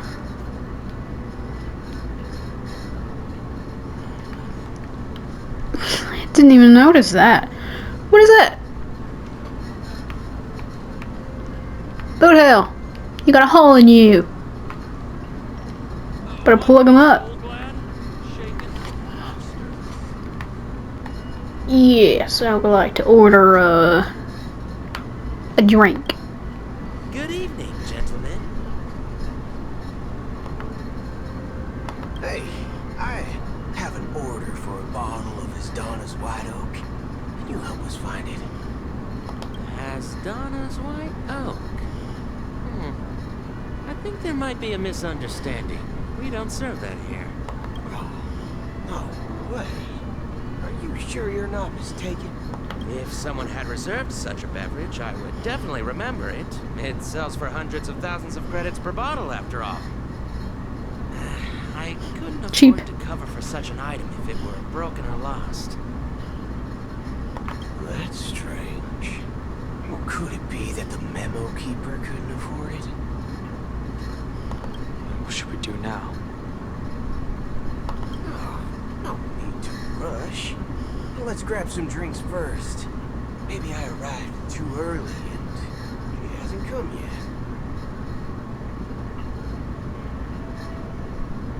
Like, does she even know you exist?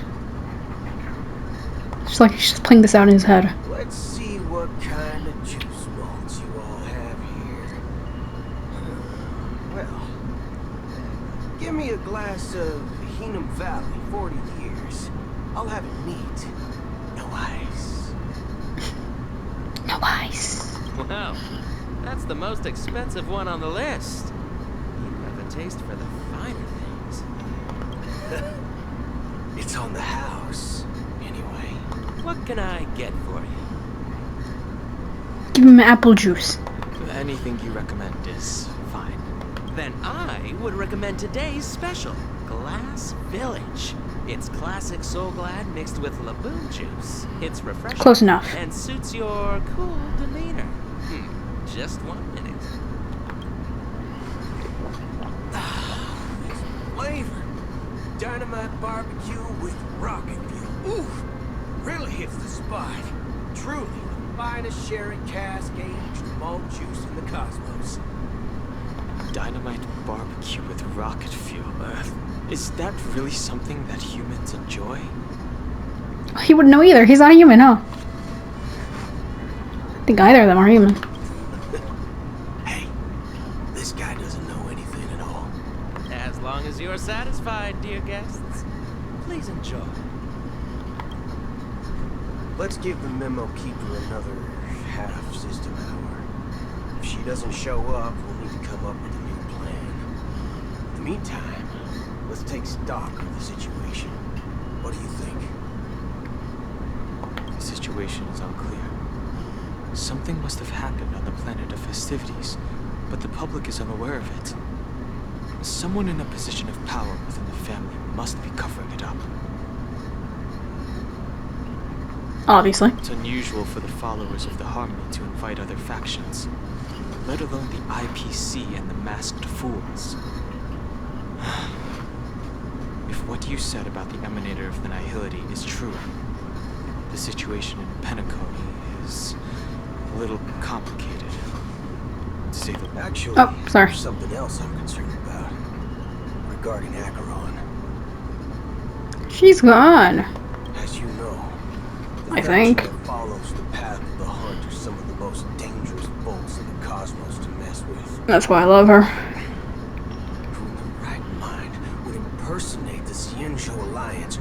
the Galaxy Rangers. It's like asking for a death wish. Isn't there a saying among the Xianzhou people that the rainbow set lets their luck's arrow do all the beating? Talking. Do all the talking.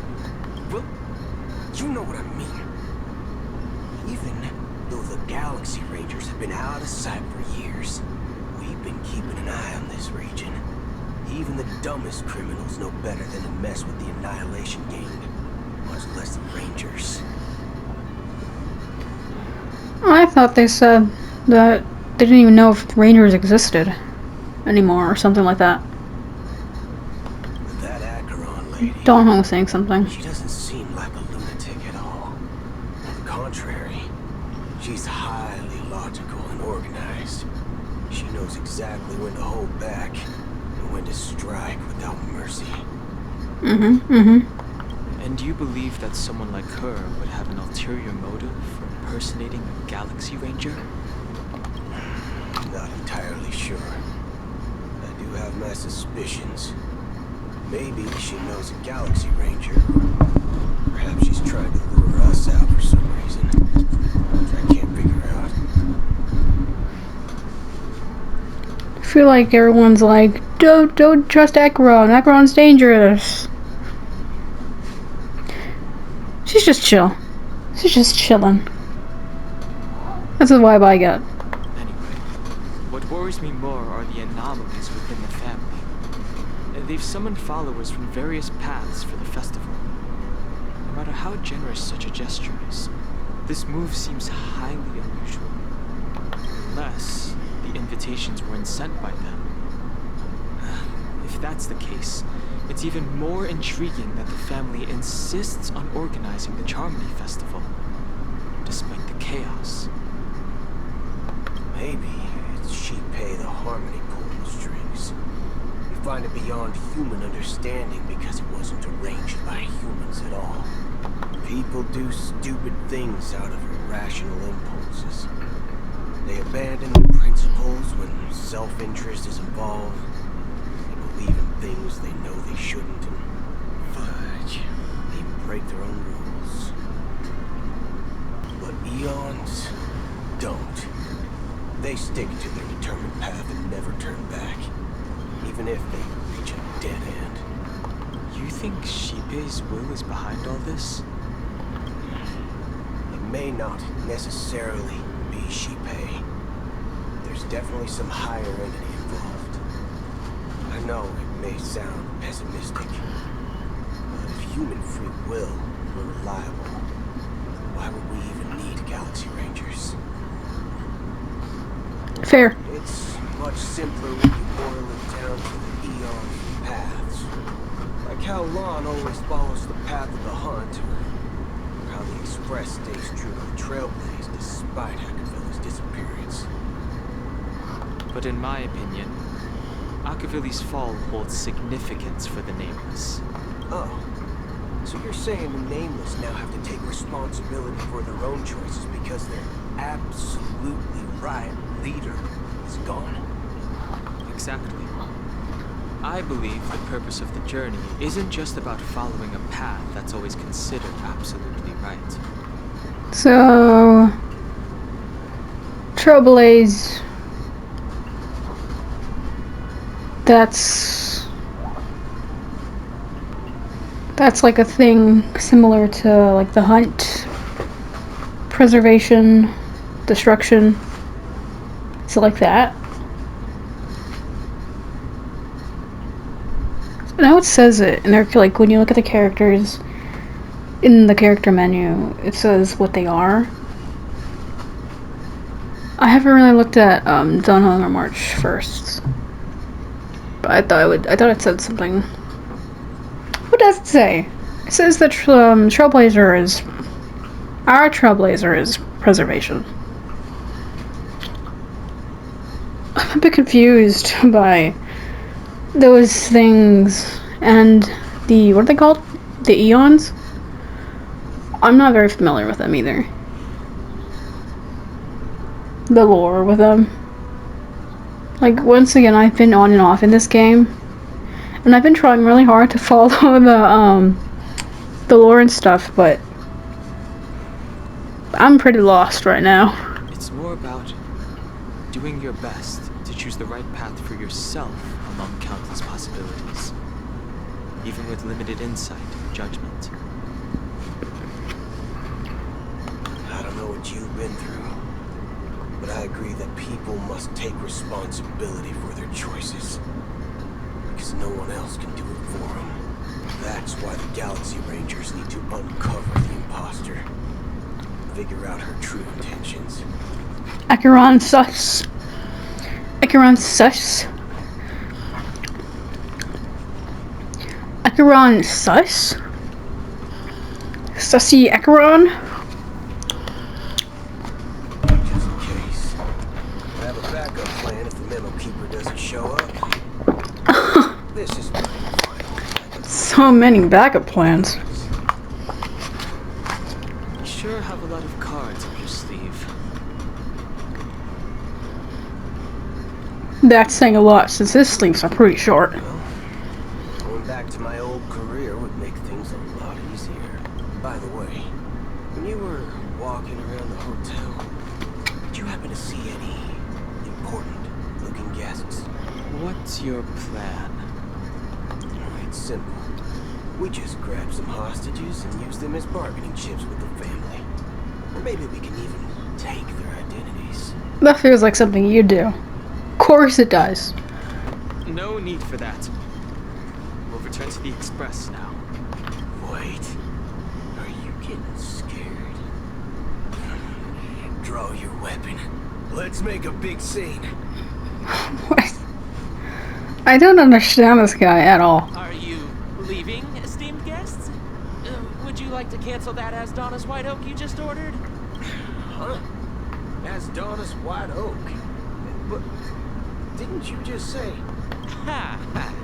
Looks like you are a bit intoxicated, esteemed guests. You ordered a bottle of Asdonis White Oak just a moment ago.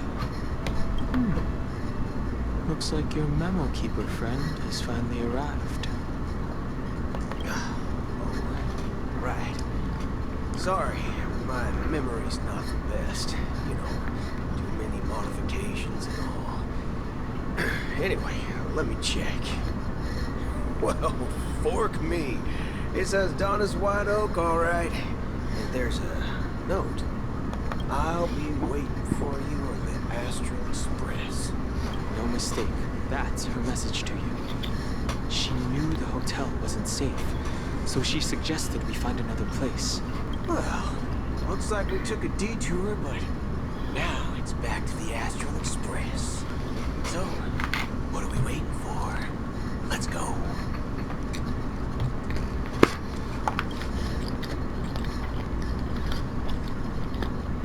You're back? 2 guests just boarded saying they were looking for Boot Hill, so I told them to wait in the parlor car. 2? Oh, just in time. 2? 2 guests? Yeah, or 2. Look, we welcome all passengers on the Astral Express, but sneaking in like that, you have no regard for etiquette. My apologies, conductor. Hi, Black Swan. I assumed you were already acquainted with the garden. Given the chaotic situation in Penacony, the Nameless are the only ones we can truly trust right now. You are the Memo Keeper. Pleased to meet you, Dan Hung. I've seen you in others' memories. And as for Boot Hill, this is our first face-to-face meeting. I hope you enjoyed that bottle of Asdona's White Oak. You sure have a refined taste. Finally, Memo Keeper. Let's cut to the chase. Spill everything you know. Who's the second person? Is it Acheron? That's precisely what I intend to do. But before that, please allow me to introduce myself. My name is Black Swan. I serve the Garden of Recollection as a Memo Keeper. As for Acheron's story, I'm sure she knows it better than I do.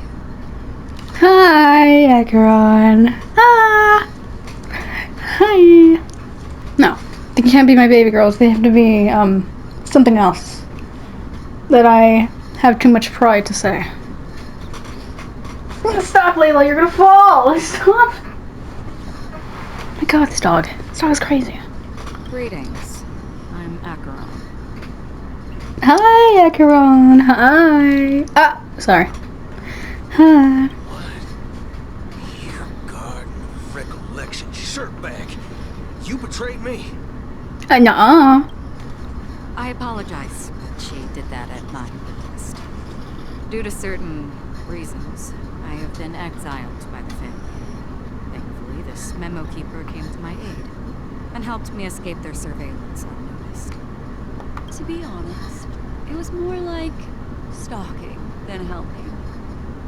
And the process was far from unnoticed. But we did escape. I want to see the POV of that. Can we see the POV of that? It would be much more interesting to see. I asked her to guide me to a place beyond the family's reach and to contact a few trustworthy individuals.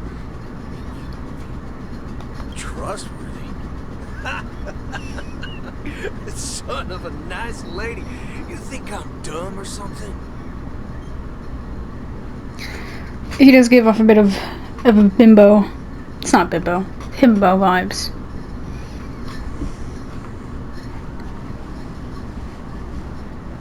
No, he's totally a bimbo. He is pretty. How about this? I'll put a few bullet holes in your head and see what secrets spill out. Then, we can talk about trust. Psst, Boodle. I don't think she's gonna talk if you shoot her in the head. I think she's just gonna die. It doesn't have to be like that. I'm willing to answer all your questions, but not right now. If my cover hadn't been blown, we might have had more time, but at the moment, we don't have any other options.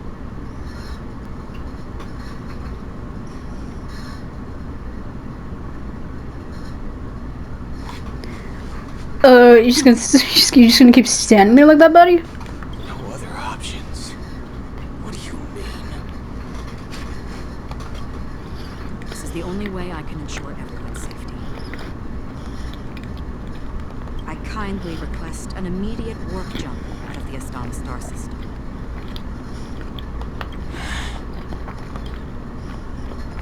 This passenger is requesting?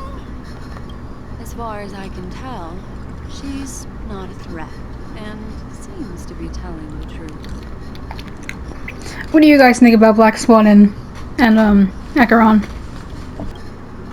I've briefly traveled with your companions and know their whereabouts, Donna.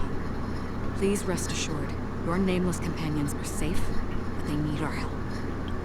As for Boot Hill, you may have guessed. He's still standing like that.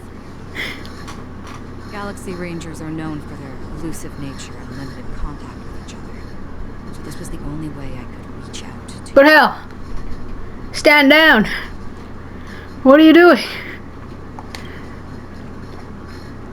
Only by doing this can I find a true Galaxy Ranger and fulfill a long-standing promise. To return his relics to their rightful owner. Someone once His told relics? me that every rainfall is like a gift from the heavens. A sign of their mercy upon the world. Raindrops are said to be the tears of the gods, shed in response to the sorrows of the world. Their constant pouring is a reminder that the gods haven't abandoned us yet. So, how long has this rain been going on for? Ooh? What is this? I used to believe, just like you, that it would eventually stop.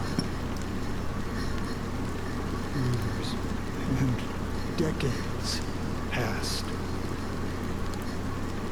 And in the end, such hope faded away before the rain did. I can barely hear the voice. Looks like the god you mentioned doesn't exist after all.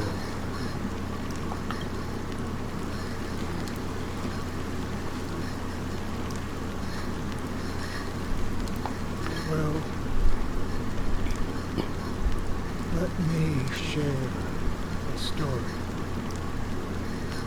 Mortals who walk the paths are like sailors in a vast ocean, leaving behind a trail that creates countless ripples of possibilities.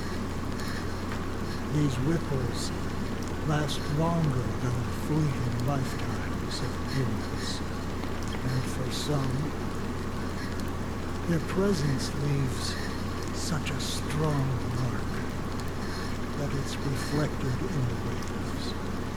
Like those shadows on the ocean.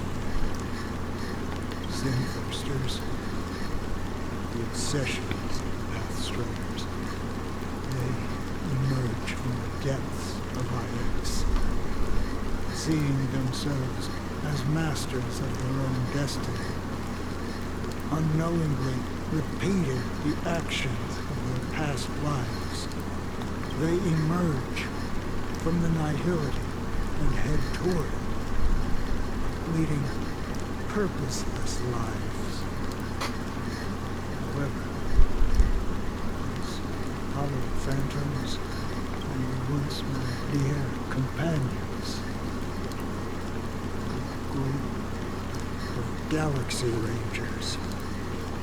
Galaxy Rangers? Are you watching over them? Watching over them? No. I'm guiding them toward transcendence. Just noticing how big that blade is compared to Acheron. That is a large piece of metal she's holding on her person. That's insane.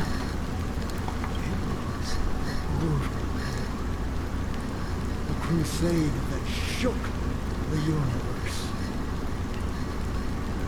The universe witnessed the fall of Zero, the Lord Ravager, but it came at a price. A price so hefty that only those who were there still remember. The unwavering determination of the Hunt followers persists even in death. So someone must guide these lost souls to their life beyond. They were heroes in their time. They shouldn't be reduced to mere puppets of nihility. As for me, I've suffered too many losses on that battlefield to advance any further. And that makes me the most fitting person to carry out this task. But you know, these Sinthirsters, they're not who they used to be. Does this seem pointless to you? Well, some tasks have to be done, even if they are pointless. I can help you. For what? For the meaning of the nihility. That's what I've been seeking. I see. After all, this realm leads all humans to ordinary souls, right? Thank you, stranger. I wish that you find what you seek. Before we part ways, I have one more question. It is true that their actions and even their entire lives may seem pointless from our perspective. But if, and it's just an if this is what the departed ones expected, should we try to change it? A good question. And a profound one. I don't know the answer. What I do know is that one day I too will pass away. And when I bid farewell to this world, someone will stand at my grave and place a bouquet of flowers. I think that's a hint for you, Acheron. You have to do that. Robin!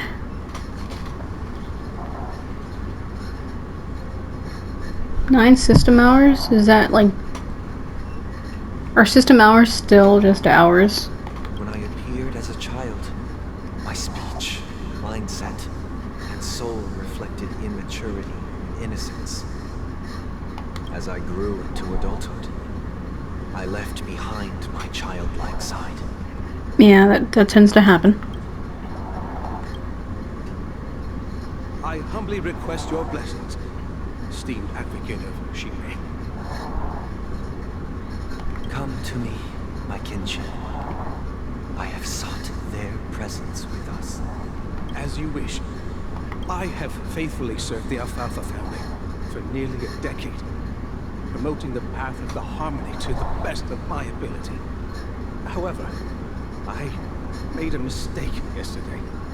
While I was preparing dinner for the family head, I accidentally dropped a prepared dish on the floor. Ooh.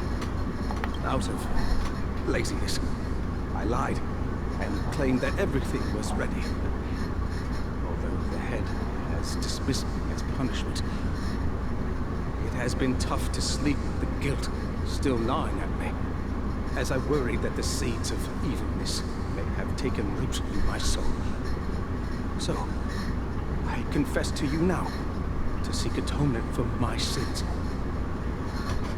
What, is Sunday a god or something? Sincerely repent and vow to change your ways. Like a preacher? A pope? What is he? Yes. Have you examined your soul and confessed all your sins? You know, I guess that makes sense. He is like an angel, right? Yes. Are you willing to accept the process of atonement? Yes. Very well. Show your dedication and goodwill to the family, and you shall be reinstated among them. Now, please, leave in peace. This is kind of creepy. Praise Shipe. And thank you, esteemed advocate. Next, please step forward. I wholeheartedly confess to you. Please, pardon my sins. How many of these sins do you think traumatized Sunday? Rest assured, I have implored their presence to be with us. As long as you are sincere, absolution will be granted. Oh, great. You know, I arrived in Penacony as a stowaway. I sold everything to get a ticket. My house, my land, and my 2 children. Whoa there, buddy. I see. Please, go on. My children were starving, and I hoped they'd have a chance at survival if they became slaves here. If I can strike it rich here, I'll lift them out of that situation and give them the life they deserve. Maybe Sunday might not have good feelings about this one. He and his sister were orphans, right? But the Bloodhound family got me good. You won't forget They're him. on my tail, hunting me down. I thought I could bring my kids here. It was all my fault. All my fault. Wait, kids can't be here in Penacony?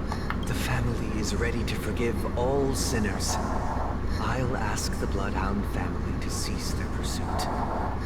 You don't need to live in fear anymore. Okay, never mind. He's actually forgiving. Thank you. Thank you. He really is like a god. Or just God in general.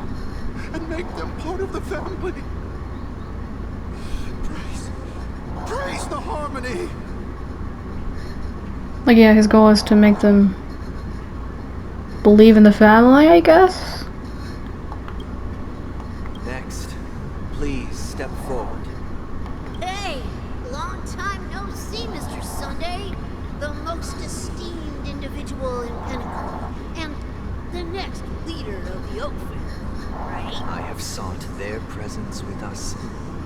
Let us proceed. Sure. Let's just get this over with. I have sinned. Please forgive me. I wasted half a pizza at breakfast. And a bottle of soul water. That's it. Nothing more. When we wrap this up, I got a robo-ball game to catch, you know? Do you seek to atone for your sins through good deeds? My sins? Starting to sound like a saint, huh? Well, let me tell you something. Neither the family nor you have the right to judge me.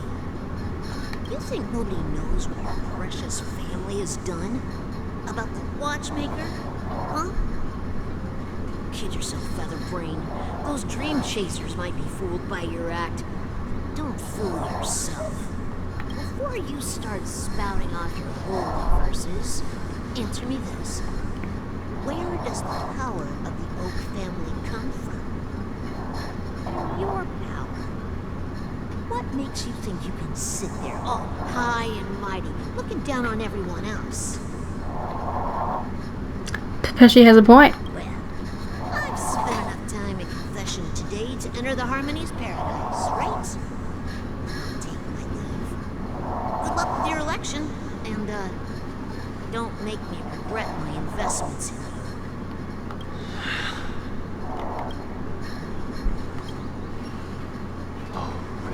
Triple-faced soul, hear my doubts. Who can judge the strong when their power hides their crimes?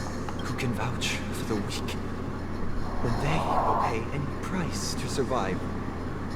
Who can comfort the purest souls when even they get led astray? If the strong defending the weak is truly the foundation of paradise, then who is responsible for the suffering and anguish in this wretched world? I just realized I can hear my own dog snoring. I'm sorry if you guys can hear that.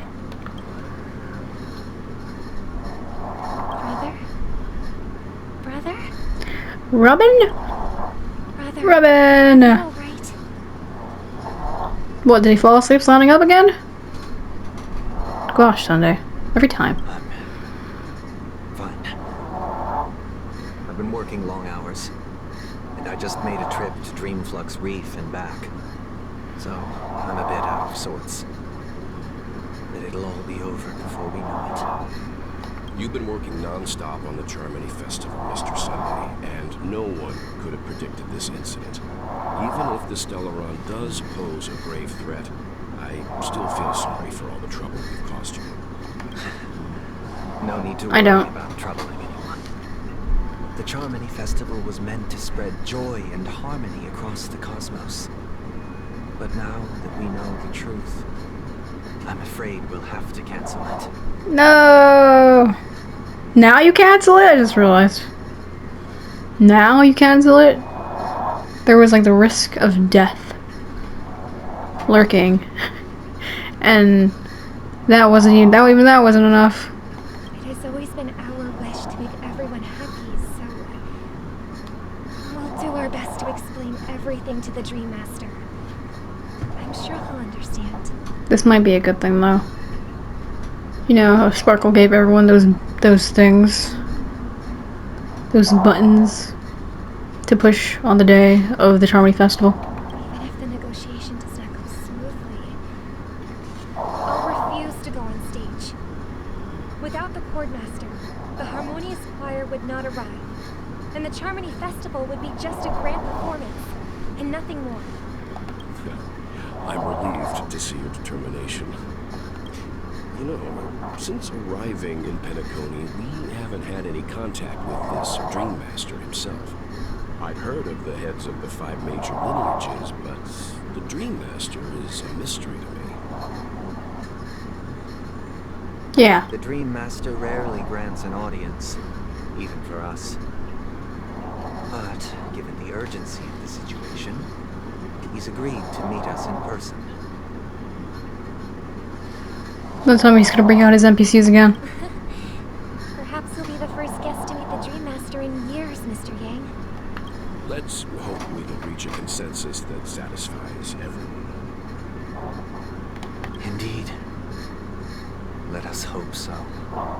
It's about time. We'll have to get ready for the meeting. I apologize for any inconvenience caused by the urgency. Don't worry. I'll be waiting here. Robin!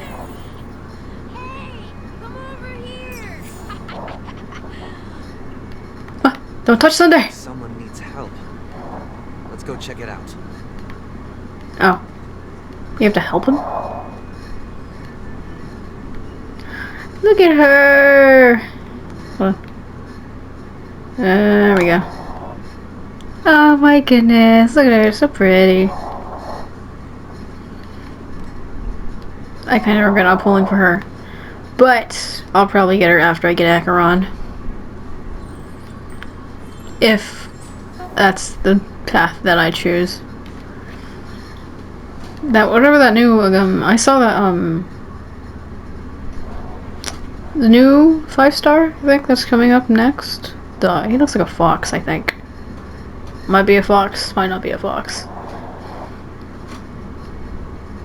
Might want him though. Probably won't get him though. She's so pretty, look at her eyes. She's got a little bit of gay on her cheeks though. Love that for her.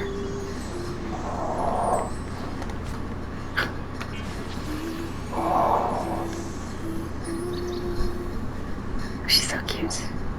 My goodness. Okay, anyways, I guess we're helping this little short dude out. Hey, little goober. Mr. Sunday. Hey there! Okay, see the moon in the sky? It's about the size of the cap on my soul glad bottom. Sunday, do we really have to help him? What's the point? If I just reached out my hand, I could grab the moon, couldn't I? The moon? You mean the Grand Theater? What's the point of helping this guy? Yeah. Look at me. I've been away from home for too long. I must be missing that moon. But it's no big deal. The Grand Theater here looks much better than the moon back home. It's just magnificent. They told me not to sell everything I had just to come to Penacony. How short-sighted. Oh god. All these people who give up things to come to Penacony, they're all gonna lose it all. Since apparently Penacony is kinda just falling apart. Selling everything you had. Why would you go to such lengths? Why do we care so much? I'm confused as to why they're helping out this random person who's drunk. Random drunk person. Can't you see? Life back home is miserable. It's not really living at all. It's better to be here at Penacony. No pain, no worries about tomorrow, just sweet dreams. You can do whatever you want. That's what I call living. Yeah, now this is the life. Is this truly living? Huh? What did you say, young lady? I didn't quite catch that. Oh, it's nothing, sir. You see, the traffic on Blocks Avenue can be dangerous. How about I ask a Bloodhound family member to escort you to Ideen Park over there, so you can continue enjoying your sweet dream? Yeah, that's a great idea. Wow. No wonder you're the leader of this sweet dream. You're totally a lifesaver. See you around, Mr. Sunday, and it was nice chatting with you. What would we do without you, Mr. Sunday? What's up, sister? This is the land of the dreams. But why do they live like this? What do you mean why they live like this? Giving up everything just to be here? They want to live in the dreams. The man we ran into, he doesn't seem happy at all. Why is she smiling still? Even though sweet dreams are nice, they're just illusions. But for him, they're the only way to survive, even if it means giving up on reality. That's not really living at all. Has she never seen that before? I suppose you have a point. But, in my opinion, that's how most people live their lives. Why do you say that? You think that man is not actually living, but that's not quite accurate. Even without Penacony, people create their own illusions called self-value. People believe they have a predetermined value to fulfill. Gaining value means gaining power, and those deemed worthless are seen as the weak. However, value doesn't come out of thin air, and there's a limit to it. To accumulate value, people have to take from others. So, the weak get exploited and oppressed. Looks like he's doing the owo face again. Are you suggesting that this is not how things should be? Why is she smiling like that? Exactly. But, ironically, people don't think there's anything wrong with it. Because they uphold the illusory notion of self-value. And even the weak believe in it. The survival of the fittest. That's where all the tragedies in the world come from. People come to the sweet dream in Penacony to escape from that reality and find solace. No tragedies exist here. Only happiness. Although in its nascent... I beg to differ from what I've seen. Isn't that the same paradise we yearn for in our dreams? Look at his little owo face. Perhaps that man is just an exception. Let's not jump to conclusions. We should experience the dreamscape ourselves. Just as I did at Dreamflux Reef. Yes. Seeing is believing. I'll accompany you. The Dream Master hasn't shown up yet, so we have some time for a stroll. Yeah, let's stroll. Yay! You get to stroll as Robin. Commit mass destruction as Robin. I wonder if exercising in dreams actually works.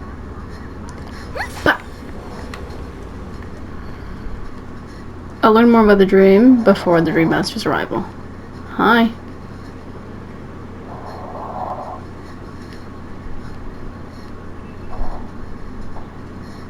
My face is much bigger than yours. That means I am a main character, and you are an NPC. Glad to meet you again, Robin. How are the preparations for the Tarmony Festival coming along? We're all so excited about it. Uh-oh. I just realized what this might be leading up to. Again? Robin has never seen this person, right? This Robin, at least. They might be finding out about Sparkle's plan. It's going smoothly. Thanks for making the trip to join the festival. Oh. Of course she's that nice. She won't actually say, I've never met this person in my life, to her face. You're too kind, Robin. It's a pleasure to have guests from all over the universe celebrating day and night. I can't stand being lonely or bored, so this jubilant dreamscape is perfect for me. But if this went on forever, would it get boring too? Not at all. Who would get tired of having so much fun? That's why this is supposed to be like a luxury, right? You're not really supposed to stay here forever. It's a cruise ship. You only go for like a couple of days. You know, because if you stay there forever, it get boring. Every day you get to wear fancy clothes, explore all sorts of dream bubbles, indulge in delicious food without the weight. No, I guess that's a plus. Old or sick. As long as you can afford a room, this place is the ultimate paradise. Okay.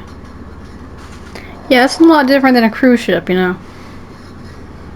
But you know that only a few things can be brought back from the dreamscape to reality, right? Only a few things? No, they can't bring cars. What can they bring? That's exactly why I don't plan on bringing anything back. Just enjoying the dream itself is good enough for me. I mean, I'm not one of those long-lived species. I only have around 60 or 70 years in this lifetime, and there's so much to worry about. Being happy here is pure bliss. If you're not gonna bring anything back, then what's the point? I guess. If they stay here forever, then it doesn't really matter. But I'm like, those who gave up everything, they come back, they're gonna have nothing. Only in this sweet dream can I truly feel like I'm in control of my life and fate. Who would want to go back to reality after experiencing this bliss? I see. I genuinely wish you all the happiness in the world. And I wish you a fantastic performance, Robin! I'm off to the Blue Hour for the ball. See you later. There's only so much you can do here, right? It's not unlimited. Seems like that guest's perspective didn't resonate with you either. She had a valid point. And I could sense her genuine happiness. It's just that... What you're trying to say is, she thinks she's in control of her life, but in reality, she's just escaping from reality and seeking solace in this sweet dream. Once she steps out of this sanctuary, everything will be lost. She did make mention of being able to afford a room, didn't she? However, the paradise in our dreams, it doesn't have to end. No. And the paradise we yearn for shouldn't be just a fleeting dream either. Do y'all just let them stay forever? Like they can't like book like certain amount of days, and then you kick them out? Or are they just like continuously paying for the room?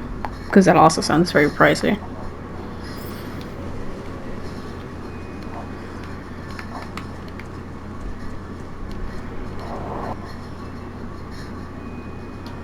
Look at that guy over there. It's just having fun.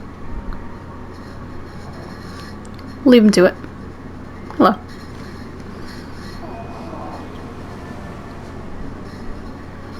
The scenery in this dreamscape is truly breathtaking, isn't it? Here's a guy, I'm not looking at that.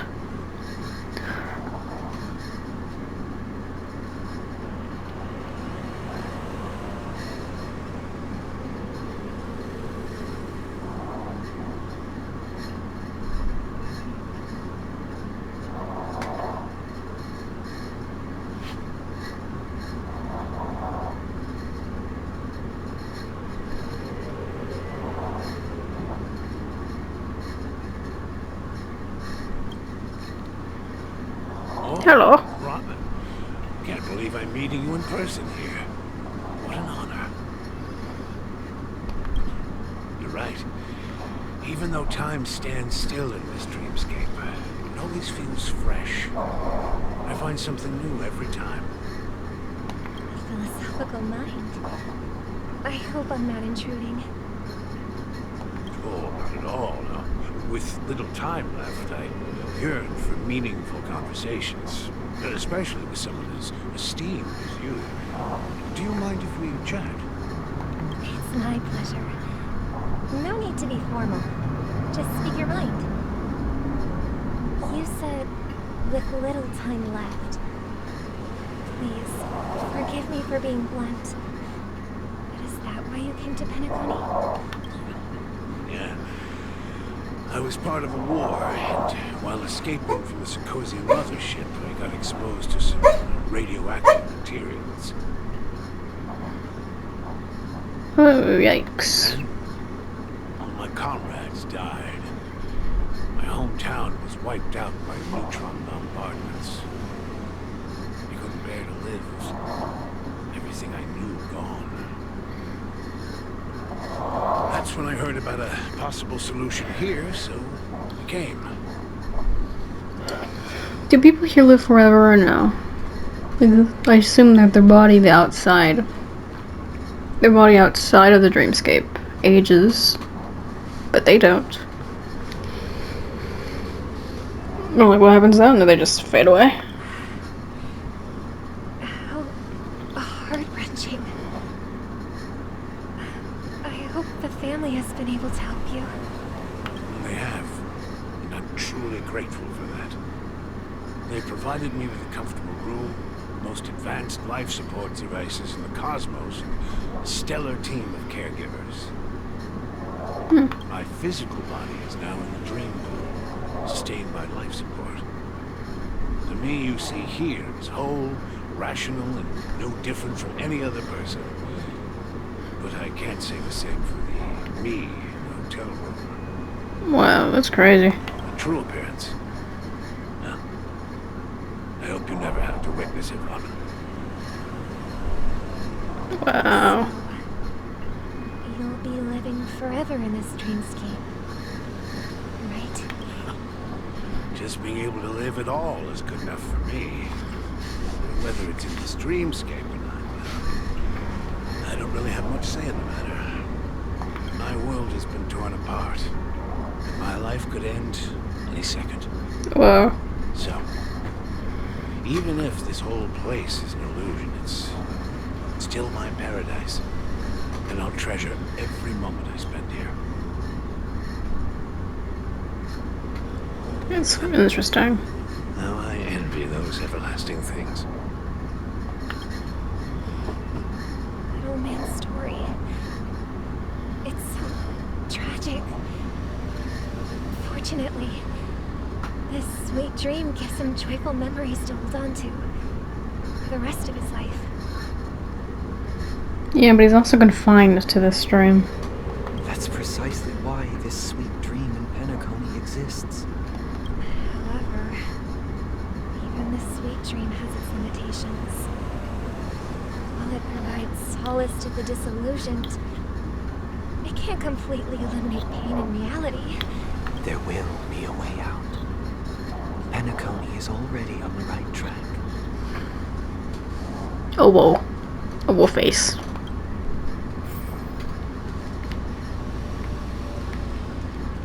You stupid little face. Look what we have here. A lovely young lady. Wait. Oh. Me? Oh no. No, Robin, you're just dreaming. Turn back. Turn back. How scary do you think that would be? So she's like seeing her freaking alternate self. Kill it! Before it kills you. Get it, Robin! Get it! Get it! Kill it! So close! You're dodging it! You're missing! Point blank, Robin! You're point blank! You're still What a surprise to see you again. Oh, goodness. Things have gotten interesting. Show yourself. Your trick won't work on us. Robin's still happy to be here. Look at her. Look at her smiling. I've heard that a skilled masked fool received an invitation too. That must be you, right? Did you enjoy yourself? I want to see Robin get angry. Barely. Oh, The Sparkle. people here are way too gullible. A little bait is all it takes for the fun. And they run away at the slightest hint of danger. In other words, they're naive and cowardly. Now that you've had your fill, it'd be wise to leave Fun. before it's too late. The music of the harmony doesn't tolerate discord. What? Now that you have the real Robin, I'm useless? Oh, how disheartening. I've done so much for the family. You should be thanking me, because if it weren't for me cleaning up this mess, Penacony would still be in shambles. Don't you think? That was a personal request from the head of the Iris family, and it has nothing to do with us. Step aside and stop causing trouble for the Charmony Festival. Sorry, too late for that. I've seen it with my own eyes. The Charmony Festival? You think you can scare me? You think I have no idea what you're planning? I don't care what you're thinking, chicken wing boy. But I'm pretty sure lovely Robin won't be appearing on stage. After all, you're well aware of what a sorry state this dreamscape is in under the banner of harmony. Yeah. Penacony, the land of the dreams. Is this truly the paradise you deserve? Stop it. What's the rush, chicken wing boy? Did I get teased? The insult doesn't get any better the more you say it, Sparkle. Our paradise is none of your concern, Master Boy. Leave now, or the family won't tolerate you anymore. All right. I'll go. But Robin, I suggest you seriously consider this. I don't think you have to worry about Sparkle sneaking up on you because she wears a freaking veil around her neck. Do you really believe those living in dreams can escape pain and find true happiness? I mean, we've seen it. Yeah.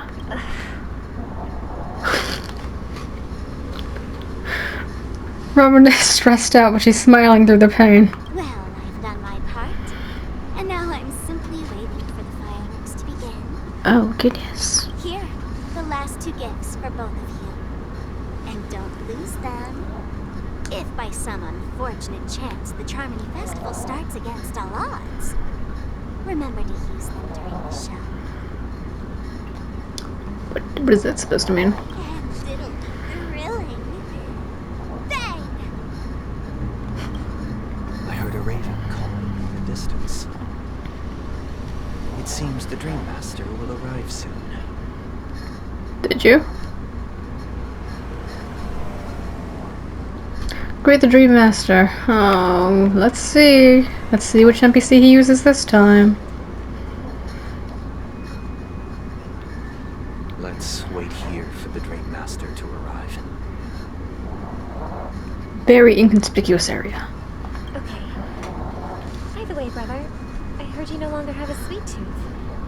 But when we were kids, you used to steal my desserts. Such a random thing to bring up now. Seems like a lot has changed during my absence. What exactly happened? He ate too many. Someone has to stay awake even in this sweet dream. But that someone doesn't have to be you, or anyone in particular. You're carrying too much on your shoulders, brother. The paradise in our dreams. It shouldn't be like this. Penacony is nothing more than a dream. It can't erase the worries and pain of reality, or bring true happiness. It only offers an escape from reality. Nothing more. Remember the old man we met earlier? Without this dream, he might have completely lost himself. That might be true, but even without Penacony, he could have chosen another path. As far as I know, the Intelligentsia Guild has been promoting their rehabilitation techniques for a long time now. That path may have been more ordinary and challenging. And now, he is receiving hospice care in a comatose state, and his fate is sealed. Robin, I don't understand how you can smile under these conditions. Is Penacony granting these people a future? Or is it taking it away from them?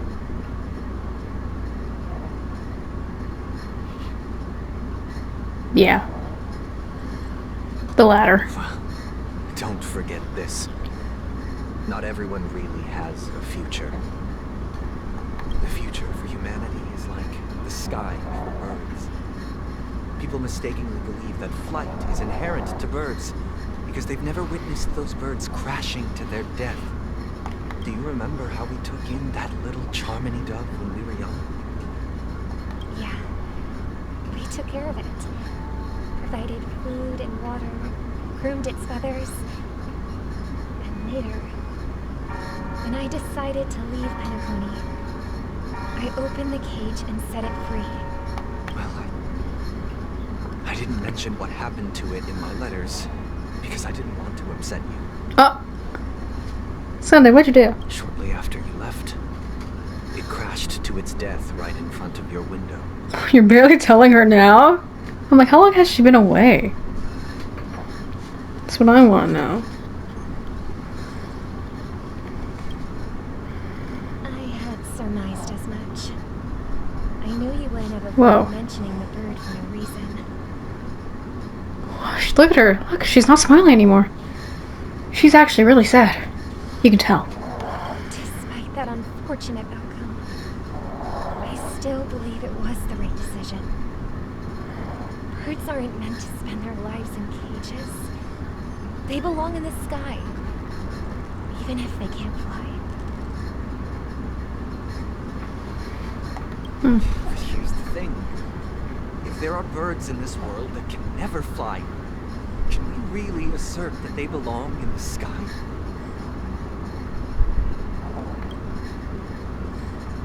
Are you implying that the same goes for humans too? What, they don't belong in this world if they don't have a purpose? I can't find it. Let's take the Astral Express as an example. The Nameless made tremendous efforts to bridge worlds, gaining fame across the universe. However, only a few extraordinary individuals can endure such a perilous journey. No, that's a skill issue. That's because the pursuit of the Trailblaze exceeds the capabilities of ordinary humans. Otherwise, why would this path be filled with broken rails, an abandoned express, and even a fallen neon? That clock just really knows when to chime, doesn't it? That's just sophistry.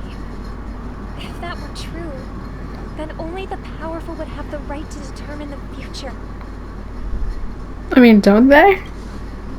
Unfortunately, that's exactly what happens. Another name for the future is self-value. While this world has its fair share of heroes who inspire people and garner admiration for their heroic deeds, the majority of ordinary people will never become heroes in their lifetime. That's fine. Some are born weak and vulnerable. Some find themselves trapped in unfortunate circumstances. Some fall victim to malice and cowardice. When it comes to survival, everyone is equal. And the weak can only watch as their value gets constantly diminished by external forces. That's Dark Sunday. That's why we should care for the weak and support them as if their suffering were our own. That's what the Odes of Harmony have always taught us.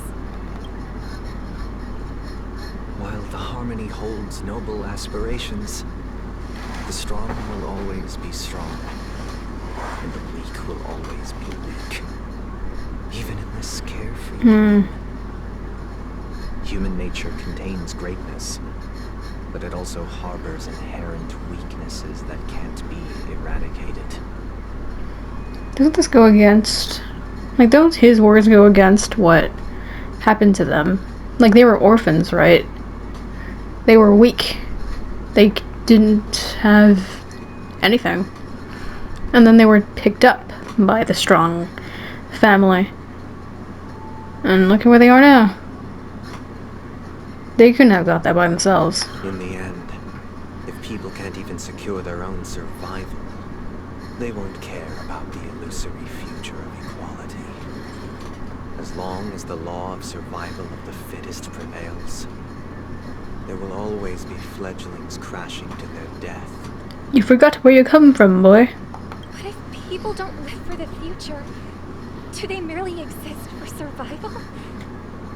If even you, my brother, don't believe that the Harmony will save the weak, then which eon can make our dreams come true?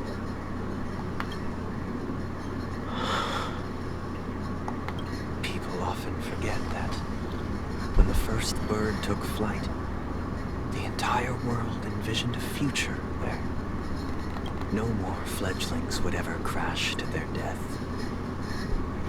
Is that what happened? Actually? Are you reading, sister? What are you reading?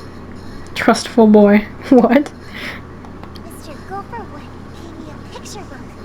It's about the story of the harmonic strings. Gillless girl. I could become a quartermaster. I'd like to summon Dominicus, the harmonious choir. I want to sing with everyone and spread our wishes so that all can feel happiness and joy. She's so cute. I see. Then I would summon the harmonious choir too. Don't you have a wish of your own, brother? Of course I do. It's just that it includes your wish and everyone else's. I long for a true paradise where everyone can find peace. So he's a people pleaser. Let's build a stage there and invite everyone to our performance so that both our wishes come true through the power of the harmonious choir. It's a deal then. Yeah, it's a deal. But how can I become a chord master? Maybe you'll have to become a star first. Hey, it's me. Good to be.